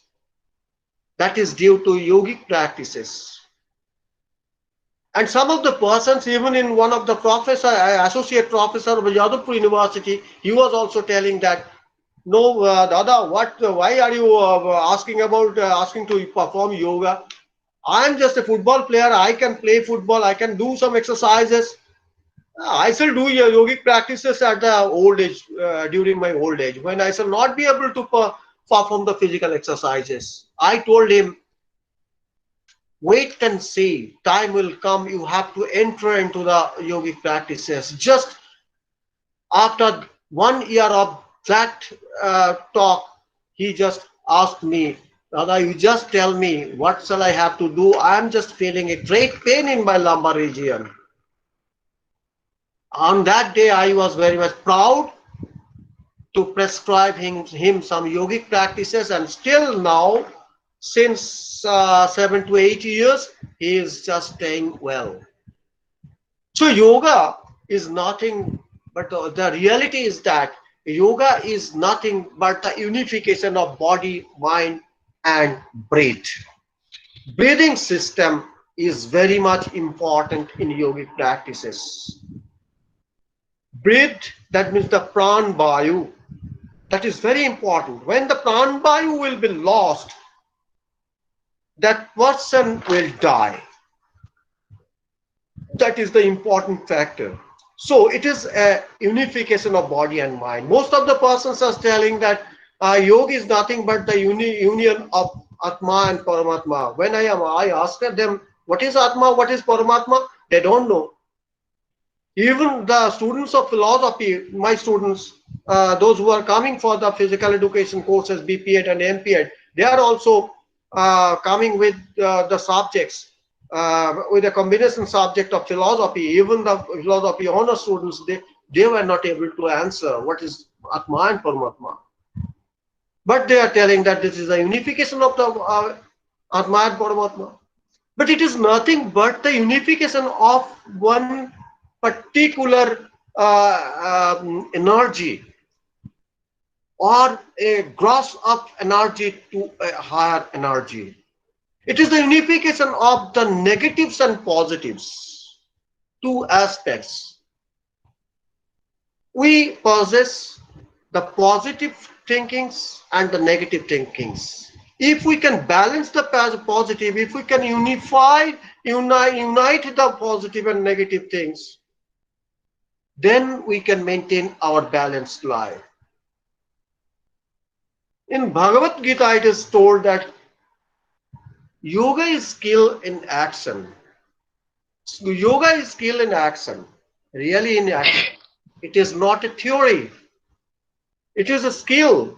In action, we have to perform. We have to feel by performance. Maybe through your pranayama, maybe through meditation, maybe through dhyan, maybe through dharana, whatever may be. So it is the balance between the opposites. So original concept of yoga leveled as holistic approach. That means body is related to breath. What I told just a few minutes before, that pran vayu, breathe. And body and breath are related to brain. Without the breath, we cannot send the oxygenated blood to different organs and also to the brain. So it is very important to send the oxygenated blood to the brain and the different organs so that we cannot be fatigued. We cannot be affected with different types of problems. And we can enhance our immune system. And these three in turn links with the mind, which is a part of consciousness that is very important. Consciousness. So these are the yogic texts. About yoga. Yoga is a self-soul which is merged with universal soul. What I was telling, that self-soul is a unique soul which is merged with the universal soul. That means a group of soul, group of power. It is a light merged with the Almighty. Almighty is another power, supernatural power. Jivatma to Paramatma, microcosmic energy to macrocosmic energy. We have to think about the cells, cells, neurons, protons, they are like the electrons or of every cell or like that. You have to energize. We have to balance between the protons and electrons. Otherwise, we cannot get the supernatural power. It is merged with the small individual to all, small individual personality to all pervasive personality. Yoga is the holistic science. It is the science and holistic living featured by peace and poise, health and happiness, knowledge and efficiency, self-control and service zeal, like that. So, yoga is nothing but yoga chitta vritti nirodha. Chitta vritti nirodha. Chitta, that means the mind. There are 5 states of mind. Mudha, the fraud. Paripurna with ignorance. Mainly, most of us are living in the Mudha state. Ignorance. You sort of think about the pandemic situation at the very beginning. We were living in the ignorant stage. We are thinking so many things about it. And then second one is Kipta, totally disturbed with akin to psychotics, mental deflection or like the disturbance. After that big Kipta, partly disturbed akin to neurotics. Neurotic problem will come. And then Ekagra, concentrated, satika, positive health. Ekagra, when Ekagrata will come, then positive health will be generated. Niruddha, the transcendental stage. These are the 5 states of Chitta. We have to combine, we have to balance between among these 5 Chittas are like that. Yogic concept of Vyad, a disease, that means the Vyadhi. These are, during this pandemic, we are just suffering from different types of problem. We are thinking about different types of happenings or like that. These are the kleshas, nothing but kleshas. And these kleshas can bring Vyadhi. That means the disease. Adhija Vyadhis, Sarai Samana, and Anadhija is common psychosomatic or infections, injury and neurosis like that. These are the concept of diseases. That means we have to consider about these types of Adhija and Anadhija Vyadhis. We have to release these Vyadhis or like that. Otherwise, we cannot keep our physical body or mental body in a stable manner. These are the aims of objectives of yoga. I don't want to explain these things, but it is nothing but the elimination of kleshas, the sufferings, the physical, at the physical level, at the mental level, at the intellectual level, and at the emotional level also. Especially the students are suffering so much during this period. So what are the specialties of yogic process? Specialties is nothing but it's sharpening the features in tune with the spiritual process. It's spiritual, it doesn't mean that adhatic thing. But in another way we can say in adhatikata is a combination of 2 things, and the adhidoibik and adhibhautik. We cannot control the adhidoibik actions like storm, Ayla, like that. And pandemic also this time, but we can control the adhibhautik actions or like that. In this yogic practices improve posture, develops the intake of oxygen. That means in physiological term, VO2 max. or maximum utilization of oxygen. If we are able to utilize the oxygen in the maximum level within our body, then our respiratory systems will function normally and we can prevent the COVID-19. It develops the systems like respiratory system, digestive system, endocrine system, like that, or all the different systems are like that. And Patanjali understood that yoga is to be designed in such a way so that 4 characteristics of personality, that is emotion, intuitiveness, active, and volitional, may become balanced. And for that reason, he suggested Bhakti Yoga, Gyan Yoga, Karma Yoga, Raj Yoga for this. And I don't want to explain these things because this is not the part, but I have already mentioned. Now I shall concentrate on the Ashtanga Yoga. This is very important. And most of the persons, even WHO also telling that do pranayama. But is it possible to perform pranayama without performing other practice of yogic practices? Ashtanga Yoga is nothing but it is a combination of 8 angas or limbs. Rishi Patanjali, the father of yogic yoga, codified Ashtanga Yoga in about 2,500 or 3,000 years ago. He told that Yama, the universal moral commandment. Within the Yama, Ahimsa, Sattva, Asteya, Brahmacharya, and Aparigraha, these are the 5 factors. 5 areas are included here. Here, I want to emphasize on Aparigraha and Ahimsa. Aparigraha is very much important because we are just going to the market and taking foods, lots, which is not required for me more than the requirement. This should be discarded. Even we are taking food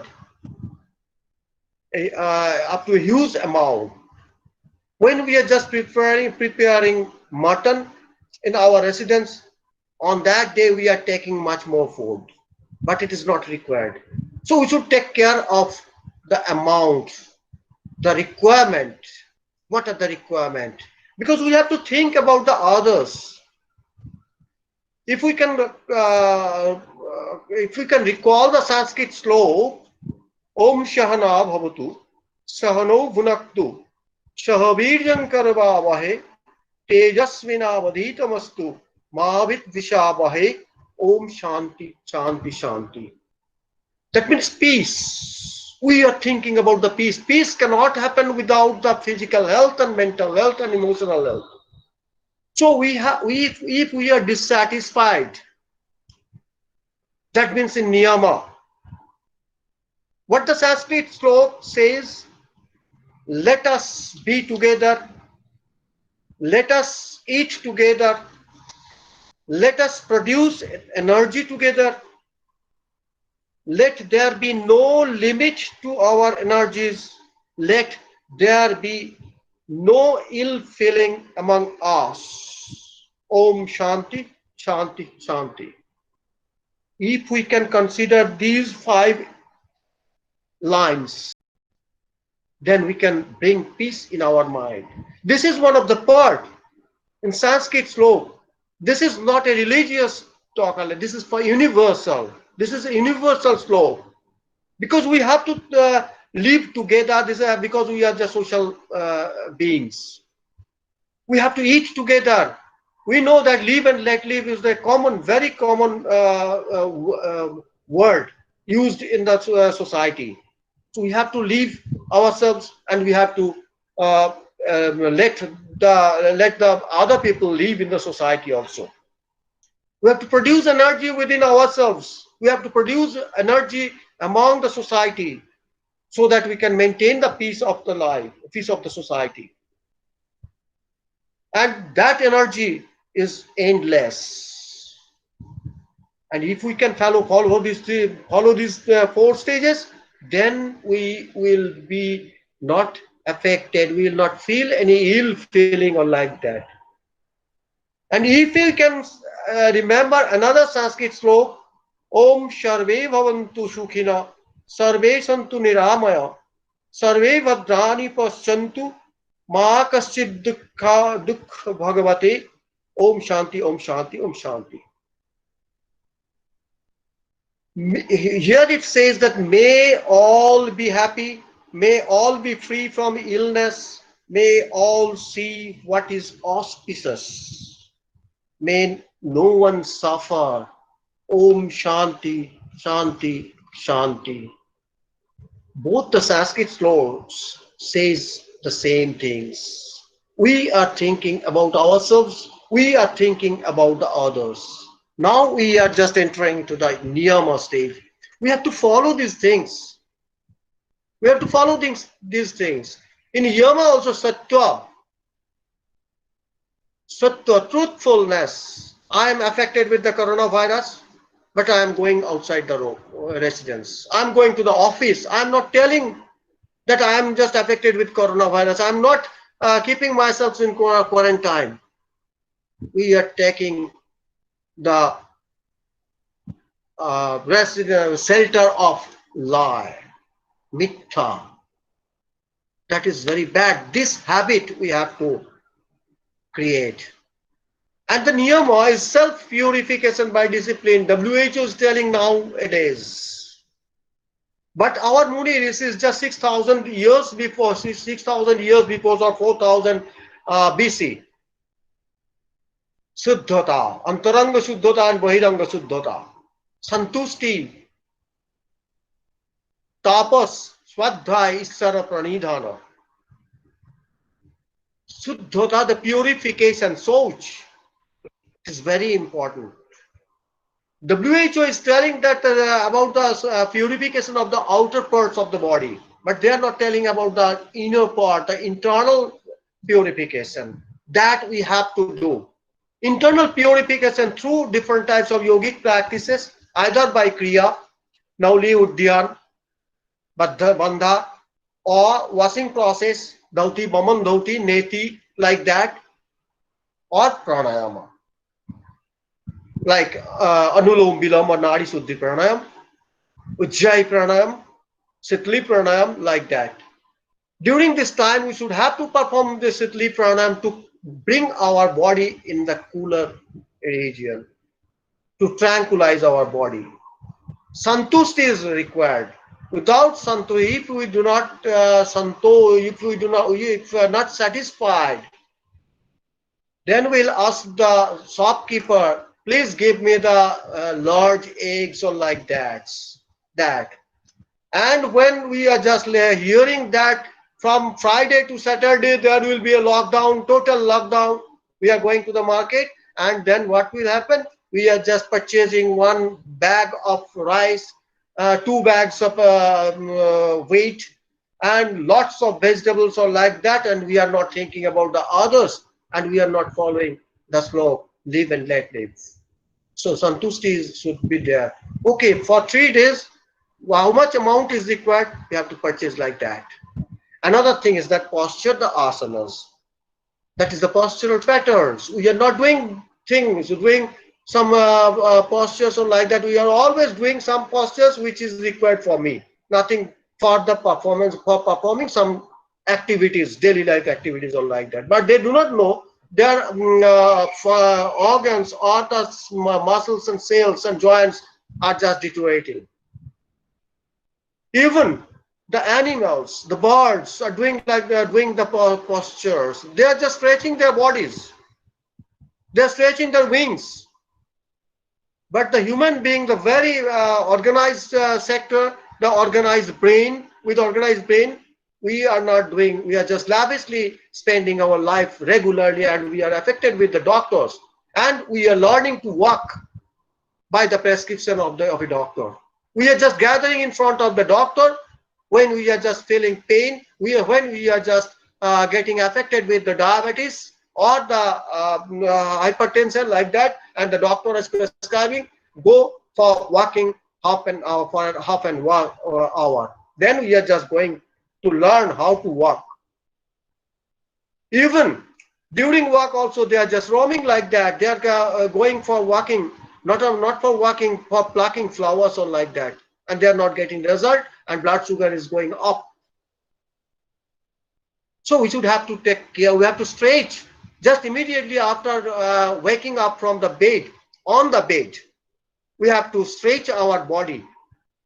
If we can perform 3 to 4 exercises, asanas, or stretching postures or like that at the bed, we can avoid the back pains or like that.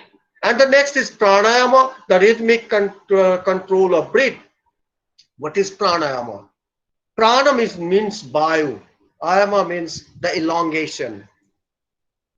So the elongation, that means in Sanskrit flow, tasmin swatisas prashas or goti vichedo pranayama. The normal flow of respiration, that means the inhalation or exhalation, that should be elongated. That should be elongated. If we can elongate, if you can enhance the time of inhalation and exhalation in one breathing, then we can be able to supply the oxygen to our bloodstream, and we can ultimately supply energies to our body. There are different types of pranayamas. Anulom Vilom is one of them, and some of the persons are telling that Brahman Pranayama. In traditional yoga, there is no Brahman Pranayama. They are telling that the breathing system or like that. In traditional yoga, they are telling that we are getting the literature on Nadi Shuddhi Pranayama or Anulom Vilom Pranayama. This is nothing but inhalation of with one nostril, and then holding, and then exhalation with the other nostril. After that, after a pause of a few seconds, inhalation from the same nostril, and then holding and exhalation with the other. Left to right and right to left. This is the system, pranayamic system. This is very important, and sometimes someone is doing like that, in that way. This is the system. They're doing like that. This is absolutely wrong. When you will perform yogic practices, and when you will perform Anulom Vilom Pranayam, there will be no sound. Even you can keep your ear in front of the nose, you will not get any sound. Then you will be able to get the result of pranayama. Because as long as you will inhale, your demand of oxygen within the body will increase, and the body system, the homeostasis, the system will try to absorb oxygen within the body, and then hold it. Once again, you are increasing the demand of the oxygen within the body, but you are not taking oxygen because both the nostrils are closed. At that time, the body system will just try to acclimatize with the absorbed oxygen, which has been inhaled through inhaled. That should be used, and then slowly we have to exhale. When we are just exhaling very slowly, at least 2 times, the time of exhalation will be double of the inhalation time, because we have to create the demand of oxygen within the body. That means we are forcing our respiratory system to work efficiently. That is the significance of pranayama, whatever pranayama may be. But one thing I want to tell you here, that Kapalbhati is not a pranayam, that is a kriya, that is a cleansing process. And after that, pratyahara, withdrawal of or emancipation of mind from domination of senses and exterior objects. During this time, exterior objects is nothing but the fear about the coronavirus. we have to withdraw this type of exterior object. Otherwise, our mind will be disturbed. This practice should be practiced by the guidance of a guru. After that, concentration and dharana, meditation. Otherwise, it is not be possible to meditate yourself. It's very difficult. You have to follow these things, these steps, 6 steps. Then you can enter to the meditation or dhyana meditation. So one question may come, what is meditation? How can we meditate? There are different types of meditations or like that. Omkar meditation, you can chant Om sound. That is one kind of vibration. I shall tell about our meditation, on the effect of meditation or Omkar chanting. You can keep one candle, burning candle or like that in front of you, and then you can meditate. Even if you can meditate with 2 bottles like that, in one empty bottle and one full of water bottle, and you can pour the water on the second bottle, empty bottle. In that way you can meditate. So what is meditation? I just doing through one example. By an example, very simple example, I'm just trying to make you understand what is meditation. Suppose one or 2 bottles are there. Suppose this is one bottle, and another, this one is another bottle. This is very the diameter of the mouth of this bottle is very small, and this is very large. I want to pour water from this bottle to this bottle. Then when I shall take these 2 bottles, in my right hand it is empty. I have a dharana, I have an idea and a concentration on this bottle, on this empty bottle. And then another is that full of water or oil, whatever may be. And I'm just, I have an idea or concentration on this bottle also. Then I have to concentrate on the diameter of the 2 mouths of the bottles. And then I shall try to pour water from one bottle to another. Firstly, it will start drop by drop. That is the preparatory phase of meditation. And then you will get the full concentration of the 2 bottles, and then the water will be poured very smoothly. That means the flow of water has started. That means the flow of energy. When you will do meditation, flow of energy will start. Then you will get the result of meditation. Your body will be in a meditative posture, meditative state, and you will be in a tranquil position. So another question, sir, when to practice? At any time you can practice according to your choice. You are getting time in the morning, you can practice in the morning. If you are not getting, you can practice in the evening. Even after coming out from the office also you can practice. How long will it practice? As long as possible you can practice, but you have to take care that after the practice you will be energized. There will be no lethargy. With full of energy. That duration will be fixed. At what age? At any age you can start. Diet. Is there any restriction on diet? Yes, definitely. You should not have to take spicy food or fast food or like that, which can irritate your body system. Which yoga practice? Any yogic practices you can start. Even you can perform, you can practice Raj Yoga also. You can practice Bhakti Yoga also, Mantra Yoga also, Hatha Yoga, whatever may be. Which asana should be practiced first? You can practice with any kind of any asanas, and then you can start the second asanas or like that. But the sequence will be when you are doing some forward bending asanas, you have to do the backward bending asana, the complementary postures or like that.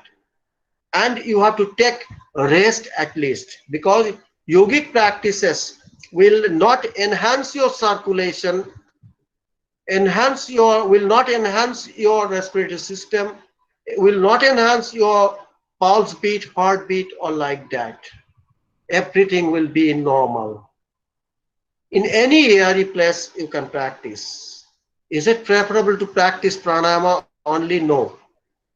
Because your muscular systems should be developed and the joints should be mobile. After that, you can stay for a longer time in one posture, because pranayama can be practiced, should be practiced in a specific posture for a longer time. So yoga for whom?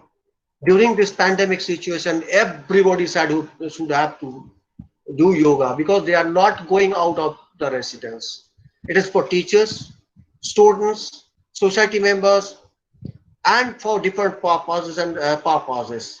Some common purposes and some specific purposes. So the teachers, why I'm telling about the teachers? That because teachers are also very much anxious about their course materials, classes, online classes. We have to finish our classes, otherwise we don't know. At any time UGC can ask, how many classes have you taken during pandemic? Your increment will be stopped if you have not taken the classes, you have not finished the syllabus or like that. That is the question which is just turmoiling within the mind of the teachers. Even the teachers are also, those who are not taking classes or like that, even those who are taking classes, they are just working hard at their residence with the study materials. So there is a huge mental pressure. So to relax the mental pressure, to relax the boredom, they should have to practice yoga practices. And the students, they are afraid about their results, their academic careers, their futures, or like that. Because in India, total 65% population is under the age of 35 years. A very good population. So we should have to take care of our students. Only counseling is not sufficient for maintenance of well-being for the students.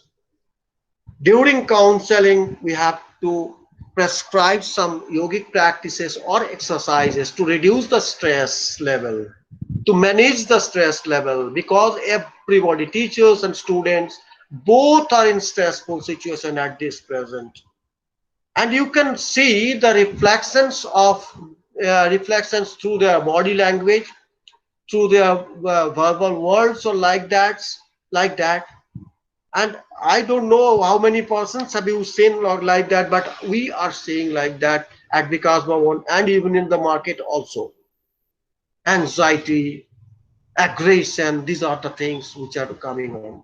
And the society members also, even the parents of the students, they are also afraid about it. So we have to educate them.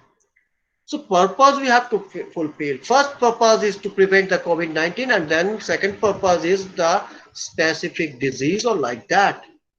If we have some diseases, asthma or like that, Adinath has already shown the two respiratory problem exercises for asthma or like that. Apart from that, you can do so many things. And for common purposes, that means maintenance of balance, of minimum muscular fitness. Some practices. Not only that, you have to do lots of exercises, asanas or like that, or yogic practices. Nowadays, the physiology, work physiology, some research works, it has been established that total 150 minutes in a week is sufficient. That means regularly 22 to 23 minutes per day. At least you can spend 25 minutes per day. So we can, if we can do these things, then we can maintain our well-being. So well-being is nothing but it is a well-being in physical level, social level, psychological level, environmental level, and economic level. And if we can maintain the well-being, then we can love in that way. The lady is just expressing his body language in that way. So asanas, now we are just coming, different types of asanas are there. Meditate three types, mainly three types of asanas. Meditative posture type, that is Sukhasana, Siddhasana and Padmasana. These are the three meditative postures. If you can meditate, if you want to meditate, then you have to sit in these three postures. Out of them, Sukhasana and Siddhasana, these are the very easiest form of meditative posture. Padmasana is difficult for some of the persons. And the relaxative posture, Savasana and Makurasana. Savasana is very effective for relaxation. Relaxation and sleep is quite different, but we have to relax ourselves, our body and mind. Savasana is best, but it is very difficult to perform Savasana. It is very difficult to perform Shavasana. And the cultural asana, the other asanas are cultural. Out of these 5 asanas, all other asanas are cultural asanas.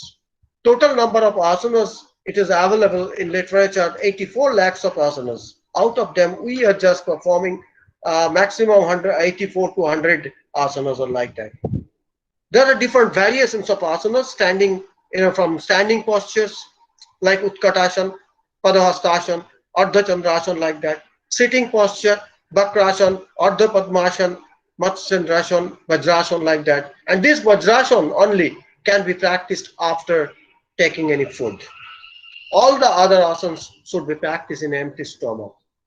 From the lying position also, in prone position and supine position, the asanas can be performed. From prone position, Bhujangasana and Salavasana, Pavan Muktasana and Halasana are the 2 asanas which are performed in supine positions. There are another asanas also, but I am just mentioning here 2 asanas. And balancing is there to balance our mental and physical level. That is Vriksasana, Vajrasana, like that. Some principles we have to follow. For asana practice, it is a slow, it should be slow, rhythmical and relaxed posture. There will be no jar. Concentration will be on the effect of the asanas. We have to maintain the posture. Empty stomach is there. Follow Shavasana after every asanas. Why asana? Constant supply of proper nourishment and of the internal secretions of the gland. That is very important. Internal secretion of the glands. I can present myself as a patient or like that, or thyroid gland, non-functioning of the thyroid gland. When I met with the Professor Dr. Shubhankar Rai Chaudhary, is a very good doctor, endocrinologist, with functional disorder of the thyroid gland in the year 1994, like that, 94. On that day, I told him that I asked him, is it not possible to cure it through exercises or yogic practices? He told, I have no such idea or like that. But I told him that in the exercise physiology book written by Matthew Fox, it is written that if we can practice yogic exercises, then we can regulate the T3, T4 and TSH. He told once again that I have no idea about it. I on that day challenged him. I shall try to maintain the thyroxine secretion through the yogic practice, through your exercises or like that. After that, I just practice regularly yoga, and then I'm just maintaining the secretion, regulating the secretion of thyroid gland or like that. Asana is very much effective for removal of waste products also. The toxins can be removed very nicely, especially through practice of Savasana or like that. It is nothing but a healthy functioning of nervous connections or like that. So these are the effects of it. Now I'm just going to end my lecture. Within 15 minutes I can, is it allowed 15 minutes, sir? Hello? Hello. Actually, sir, we are. Would you need 15 minutes because we are well over the time already? Okay, 15 minutes allowed, na? Hello. So, Dr. Dash, this 15 minutes, can we have 15 minutes around? Can you manage our little 5, 6, 5 or 6 because we or are maximum 10 minutes? minutes, yes. Okay, okay, Because we are I'm well trying to. running I'm trying. short of time. Okay, I'm trying to finish it. Okay, Okay. pranayama practice. It is during this COVID-19 disease, since it is related to respiratory problem, and it is a very powerful thing. Is that pranayam, which enhances the nitric oxide production of nitric oxide at the nasal cavity or like that. If we are able to know, that is a very important role of production of nitric acid within the nasal cavity or like nasal cavity, though it is producing automatically but if we can enhance it, then it will be very much beneficial to reduce the to check our blood pressure, to reduce the blood pressure, and we can enhance the supply of oxygen by and ultimately which can develop the immune system. Even the Nobel awardee in the 1998, Luis J. Ignero, has also told just 1.5 months before that through respiration, if we can inhale with the nose and exhale with the mouth forcefully, then we can produce nitric oxide in a high amount, which can help to develop the immune system. So that importance of oxygen and nitric oxide is very, very important. So we have to take care of this thing, development through the practice of pranayama and kapalbhati kriya. These are the very important factors. And Surya Namaskar, those who are not able to perform some exercises, they can perform Surya Namaskar. It is a 12 series of 12 poses in a continuous flow, that means 24 postures, which can develop the immune system, which can develop can develop the vitamin D, which is very much deficit in the females also. So these are the research effects which are very much essential. They have shown recently research for effects. They have carried out the research work on Surya Namaskar. Lung functioning can be developed, respiratory passage becomes clean and smooth. So this is the posture. This is the picture of the Surya Namaskar. There are different types of variations or like that, but this is a very common, which is used in most of the places in the world. So I don't want to mention these things. Just I want to skip it.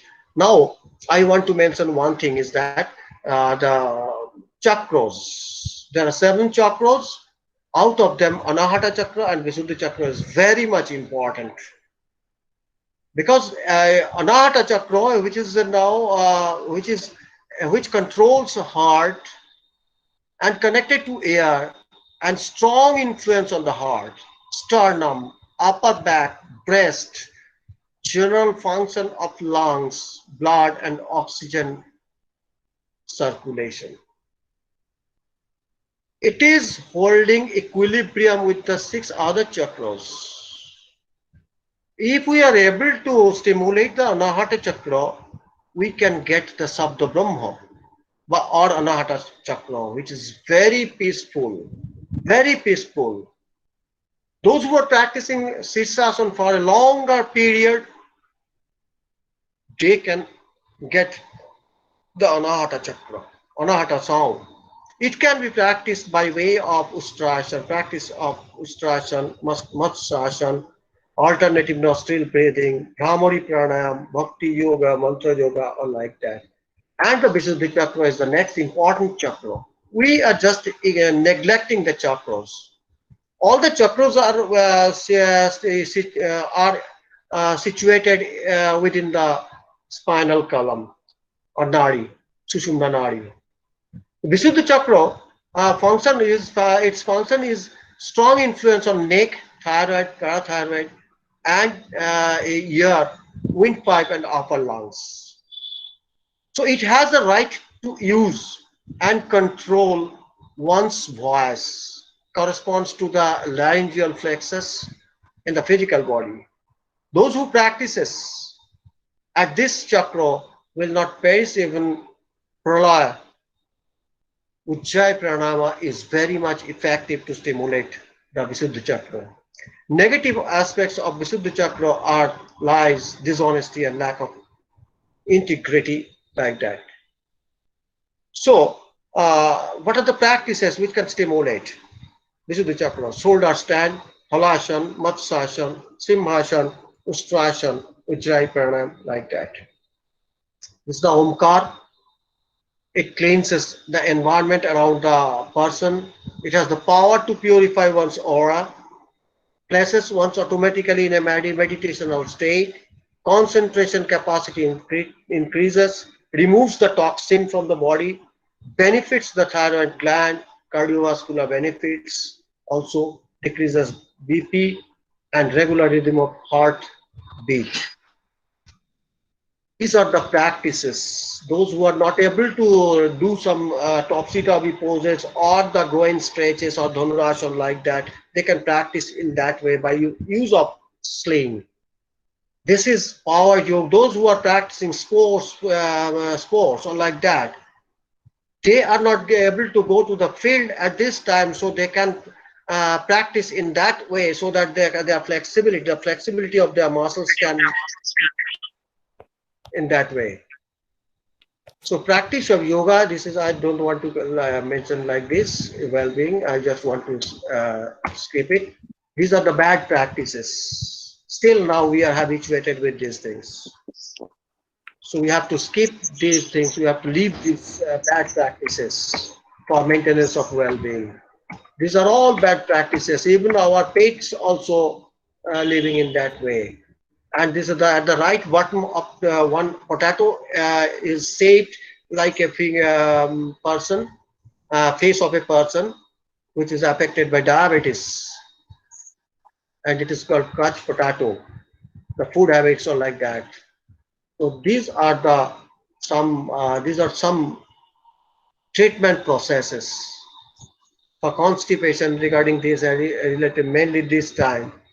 Uddiyana, Nauli, Basti, Salavasana, Dhanurasana, Halasana, Matsasana, Sarvangasana, Yoga Mudra, Viparit Karani, Purna Muktasana, Padmasana, Sirsasana, Mayurasana, and Anulom Vilom.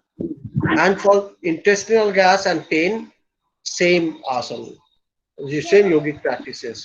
This is mainly prepared by me, diabetes mellitus. 4 stages are here. First stage is the preliminary for the preliminary persons, and those who will be habituated master over the first stage asanas or yogic practices, they will enter into the second stage. After that, they will enter into the third stage. It will take time as per the capability of the practitioner. And the fourth stage, I have included Agnisara Pranayama. That is very vital. It is very much effective to regulate the secretion of insulin from the pancreas. Only Agnisara Pranayama can regulate the insulin secretion from the pancreas. For migration also, these are the asanas which you can practice. One research work is also going on under my supervision with these practices. Those who are suffering from migraine, they can practice these things, these practices. And the pictures are also given by the side. So at the end, I want to say that be busy if you are free, be free if you are busy. So if you are free, keep yourself busy with some constructive work.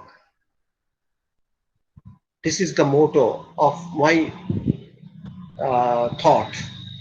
And this is not given by me, this is given by my sir, Dr. Viswanathan. He is a very eminent gynecologist, and a surgeon of a medical college. He is my teacher. He just quoted this phrase: be busy if you are free, and be free if you are busy. Then we can maintain our balanced life and well-being. Thanks a lot to all of you, once again to the college authority and especially Ajit and the principal ma'am who has given the opportunity to Ajit to organize this international webinar. Thank you, sir. And thank you, ma'am, once Thank again. you. Thank you, Dr. Thank you. Mukhopadhyay. Thank you so much for your extensive lecture on the yoga and its good and different kinds of yogas that we should practice during this time of the pandemic. Now I think I will give the mic over to Prashanjit Pramani. He will be moderating for questions or any queries that has come up for the lectures. Prashanjit, please. Thank you, Professor Kakulishen Banerjee. I am also thanks to our two eminent resource person, Dr. Adinath Choudhury and Dr. Molay Kumar Mukhopadhyay, sir. Yoga in the time of pandemic is very contemporary issues in this situation, in this scenario. From this session, we come to know a lot of things about yoga. In this interactive session, now I am raising the question from chat box, Google Meet chat box.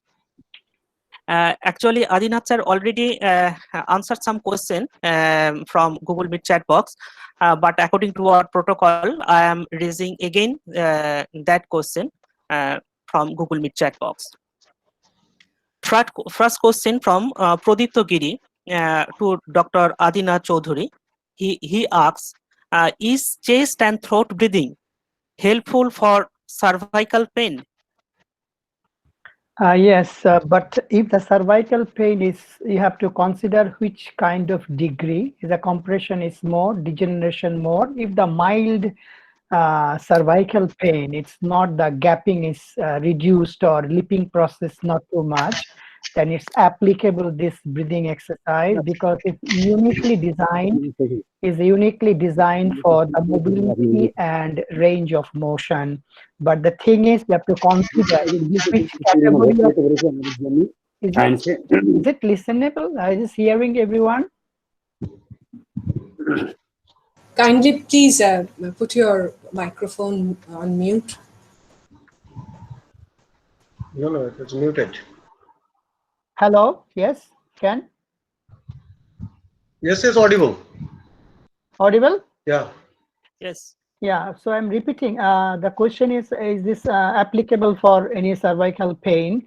So I already explained, if the cervical pain is due to different reason, is a normal pain, there is not any high degeneration, lipping process, severe kind of cervical spondylosis, then it's permissible. But if the positional effect is too much, definitely it's not possible to do this kind of exercise. But it's a very mild, very simple, so he can practice, he or she can practice if the mild cervical pain, and the breathing exercise, the mode of rhythm a bit slow. Mode of rhythm should be a slow inhale and exhale, how the lifting chin up and down a bit slow, so the range of motion and the cervical region, the vertebra disc should be well balanced, but it's permissible according to the situation wise. So hope I'm clear. Okay, so next question. During this pandemic, asks Atanu Ganguly, he asks, during the pandemic, we are getting too much stress. Is there any simple yoga so that this stress can be minimized? The question for me or Dr. Mukherjee? Dr. Adinath Choudhury, sir, you. Yeah, that's nice question. Yeah, definitely, because it's very common question. What initially I explained, you see the Dr. Molay Mukherjee explained and beautifully projected the slide. Everything is instant out, everything cleared. Everything is cleared. Nothing is remain how he explained, how he diagram and giving all the demographic idea. But what initially explained one thing, Rather, we are speaking, it was wonderful to knowledge, but the thing is how much we are practicing from today and tomorrow onwards. What your webinar program, yes, I'm used to, I'm also experienced, I'm doing teaching and everywhere, but thing is practice. So in this stretching, the stress level high, the pandemic, there are a lot of things. Maulana already explained. You can do simple, some meditation, some with the water changing, and then the counting, many things. But simple way, you can sit in the comfortable sitting position. You can count the back calculation, 100 to 1. Just close your eyes. Initially, you can calm down your mind to hour your breath. You simply focus. That's the most easiest way to reduce stress is the concentrating your breath. Now you can question how I'm very much puzzled. I'm very much what is called tensed, how I can focus with the breath. It's possible. Whatever the situation, you just close your eyes, you just focusing the breath, how you breathe in, how you breathe out, how you breathe in, and automatically your system will be more normalized, synchronized. Or another option, the easiest option, you sit, you lie, you just back calculation, 100 to 1, and a very rhythmic, 100, 99, 98 with your mind, If you are a bit more advanced, you go to more higher ratio, 200, 190. It's within a fraction of second. You can try now later after finishing this webinar program. You check yourself, your mind is balanced or not, just a simple back calculation. There's a way to easily reducing stress without all other things. May I enter? Yes. Okay. Next question to Adinath sir. Three participants asked same type of question. Pradipta Giri, Dr. Amol Kumar Bhagat, and Chinmay De. Pradipta Giri, he asks, what will be the ratio of Purak, Kumbhak, and Rechak of chest and throat breathing? Okay. And Amol Kumar Bhagat asks, what should be the duration of this exercise?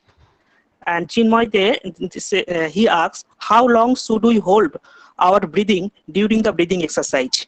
Okay, so I'm just, I think when I implement or introduce this breathing exercise, no one practice this breathing exercise like other technique when the normal yogic breathing, alternate nostril breathing, Ujjayi, Bhastrika, Kapalbhati. Kapalbhati though is a kriya, different. So this is a modified breathing concept to using throat and chest. So I initially clearly explained this breathing, no need to holding. So in generally, when we're practicing some breathing, alternate nostril breathing, we can ratio 1 to 1, 4, 2, or 1 to 4. There are a lot of, so you can sometimes holding a bit more, sometimes exhalation more. In general process, 1, 2, 2.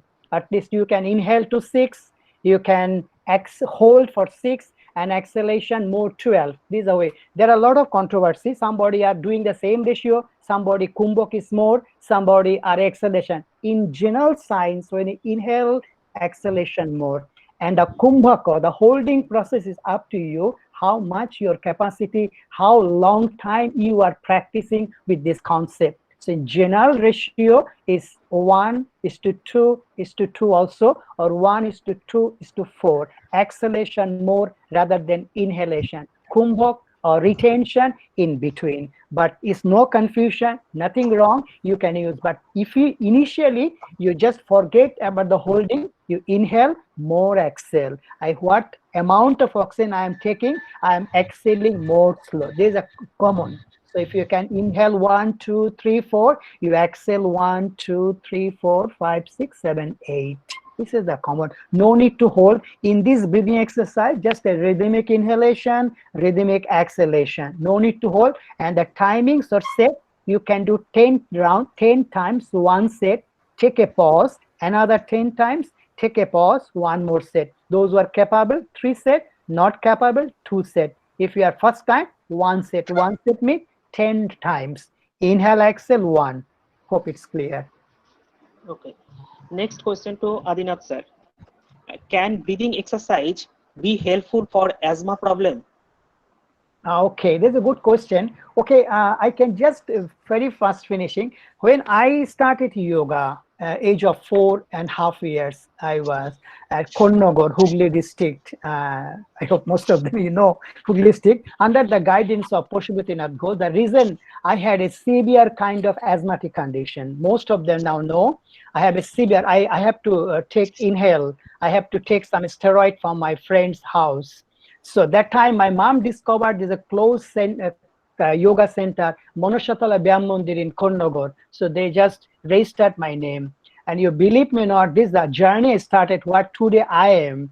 And within few years, I completely recovered from asthmatic condition. Though my age, it was very young. I was very young age. I started, it was impact, it was more. But yes, if the asthmatic condition is too chronic, age is more higher, the recovery ratio is less. Recovery ratio is less. So the more young age is possibility more. The more age more is possibility less. But in every corners you can control through yogic breathing. You can control how your ratio is day by day increasing. If you maintain some proper yogic breathing, proper sequence, it's definitely control, not too much aggravating. Okay, last question was from Bablu Bishas. Okay, next question to Dr. Adinath said. Is Sujata, she asks, can one with cervical pain do breathing exercise? Yes, a lot of, but cervical pain is, I have to again explain what kind of cervical pain. Is this cervical spondylosis, is a lipping, is a huge degeneration, is accidental, or the normal pain? If the normal pain, no other degeneration, no medical condition, definitely applicable at the breathing exercise. Or without too much movement of the cervical region, there are a lot of applicable breathing exercise, alternate nostril breathing. There are a lot of things, no need to movement for the cervical region, easy to applicable, easy to practice. Okay, last question to Adinath sir. Asks Pradip Giri. He asks, can we practice breathing exercise after meal? If not all the breathing exercise, not all. After food, we can do alternate nostril breathing. We can do normal deep breathing. We cannot do some other Ujjayi, Bhastrika, this kind of breathing exercise is not permissible. Alternate nostril breathing, but a slow pace, very comfortable. So we can do normal deep breathing with Vajrasana, hero pose, or diamond pose. We can do alternate nostril breathing or Surya Vedana or Surya Vedana pranayama, alternate Nari Shodhan pranayama. This kind of breathing, soft breathing, where abdominal contraction, no abdominal contraction, but your chest and other activities are working. It's possible. Many soft breathing is applicable after food, obviously. Okay, next question to Malay Kumar Mukhopadhyay sir.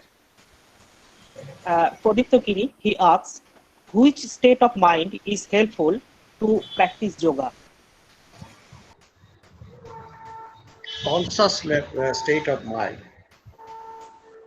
The only single answer is conscious state of mind is applicable for yoga. Without consciousness, there is a probability to get injured or get injury. Okay.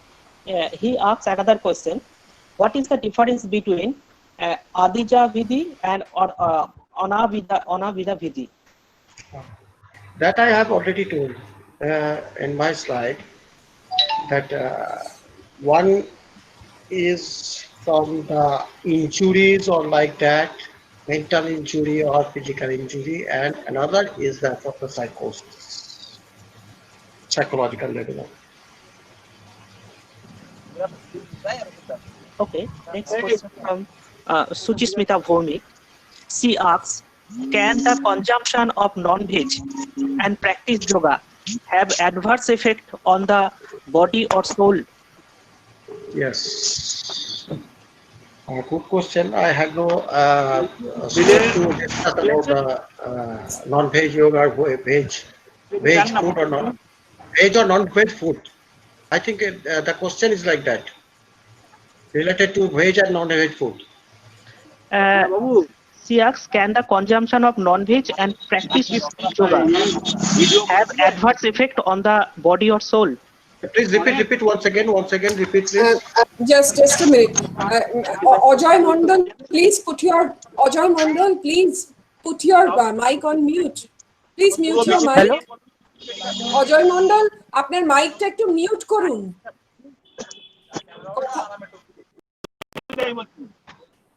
মাইকটা একটু mute করুন, কথা শোনা যাচ্ছে না অন্য জায়গায়।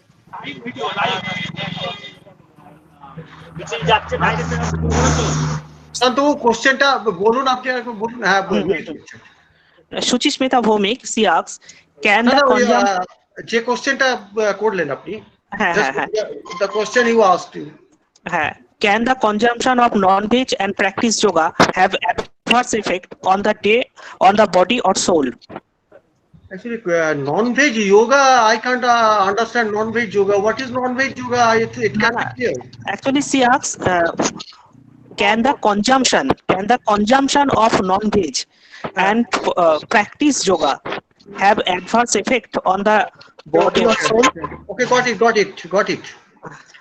Actually, she has asked, just wanted to know, the non-veg yoga has the effect of any mind and soul, body and soul. That is the question. Actually, as per the yogic theory, 3 types of diet is there. That means the sattvic yoga, virtual meeting চলছে sattvic food, and tamasic food and rajasic food. Actually, the color of the sattvic food, that is the non-veg, veg yoga, and that is the white. That is very easy digestible. That cannot harm to the body too much. And the Raj yoga, that is the non-veg yoga, that is the color of the food is red or like that. That is so much toxic reagents can be stimulated, and some stress and irritations will come out on the body, and that's why there will be a effect on the sugar or the digestive system, all like that, and the gastric channel or like that, ultimately which can affect the mind and soul. So he cannot meditate, cannot concentrate on the activities or like that. Okay, sir. Next question from Krishanu Saha. He asks, do we need any trainer during yoga practice? It is prescribed like that. It is recommended. It is recommended that yoga, actually yoga teacher is required. True Admin, yoga, please true mute those yoga, person. Admin, please mute those person who are on.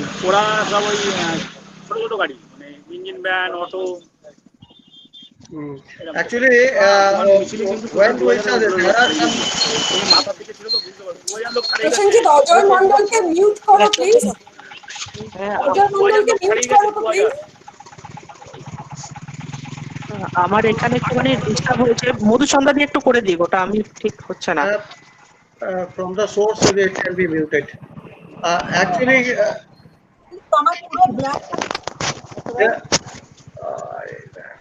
একটু অজয় মন্ডলকে mute করো please.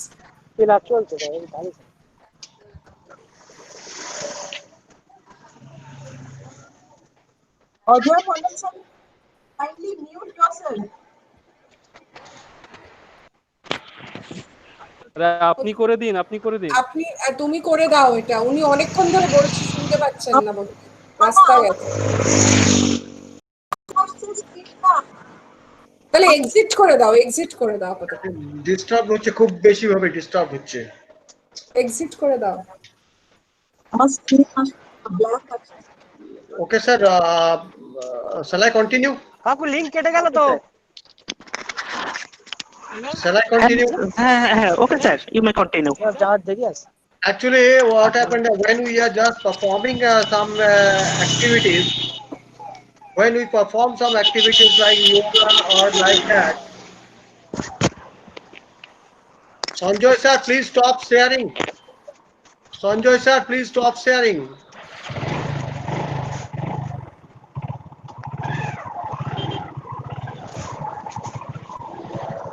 Mr. Sanjay Mitra, sir, please stop sharing.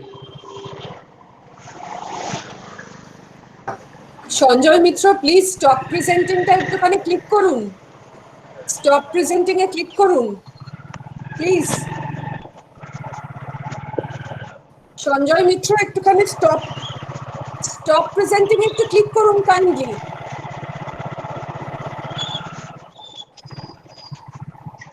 Okay, let me continue. Actually, there are different types of process of yogic practices. When we shall start yogic practices at the very beginning, we shall have to follow some principles related to anatomy and physiology of the human body. That's why a true teacher, a true yoga teacher is required, without which there is every possibility to get injured, and there is every possibility to get the adverse effect of yogic practices.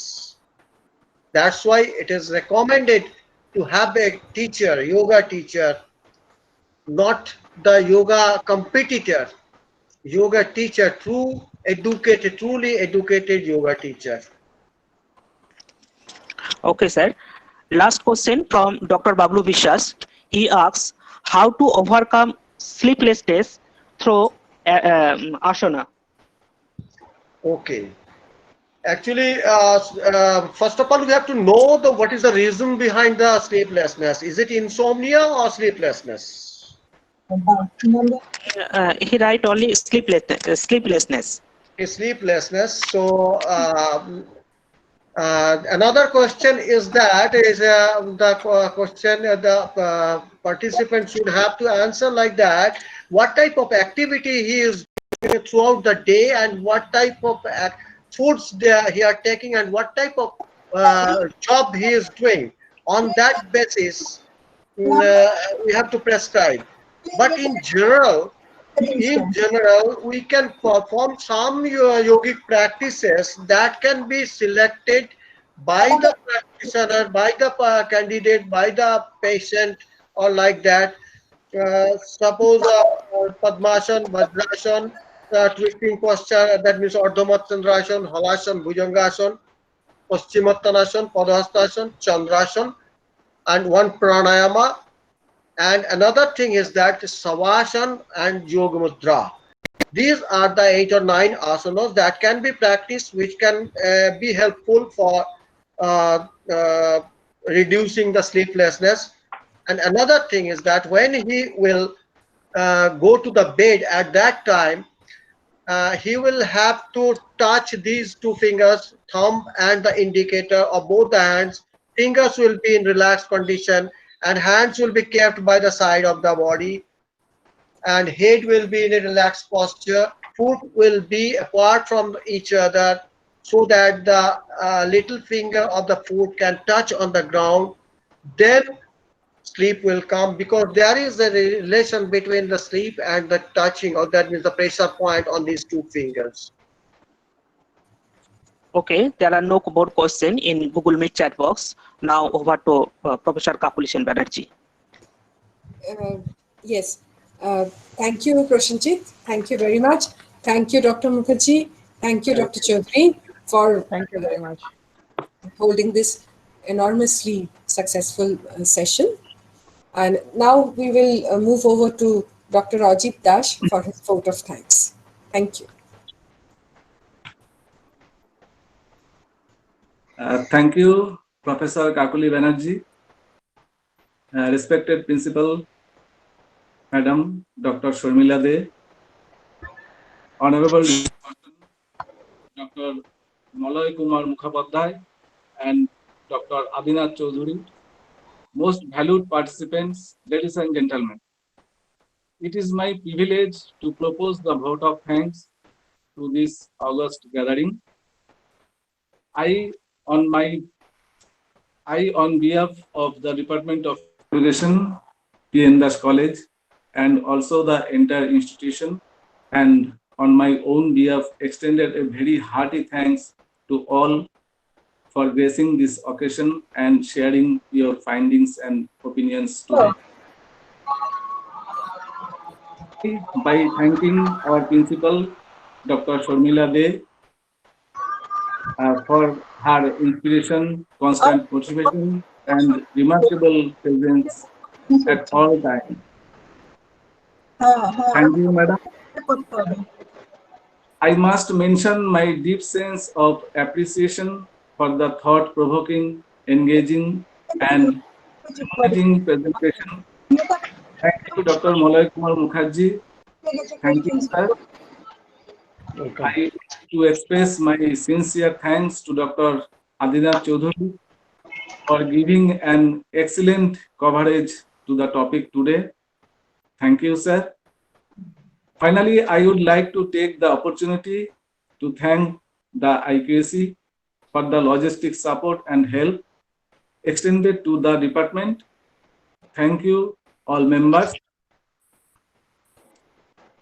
Thank you, Dr. Madhuchandra Lahiri, Coordinator IQAC, for your cooperation and help. Thank you, Professor Suman Ranjan Bandhopadhyay, whose planning and eye for details have been the most motivating factor. Thank you, Dr. Bablu Vishwas, for your constant guidance. Thank you, Mr. Vishwajit De, for the back-end technical support. I have been fortunate enough to be backed by a team of very motivated and dedicated colleagues. Thank you all. Last but not the least, I extend my heartfelt thanks to all the participants, without whose active presence in involvement, the webinar would not culminate to the success that it has seemed to achieve.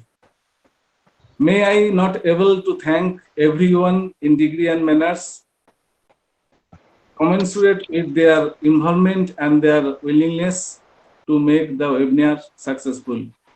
I thank you once again for being with us through this afternoon.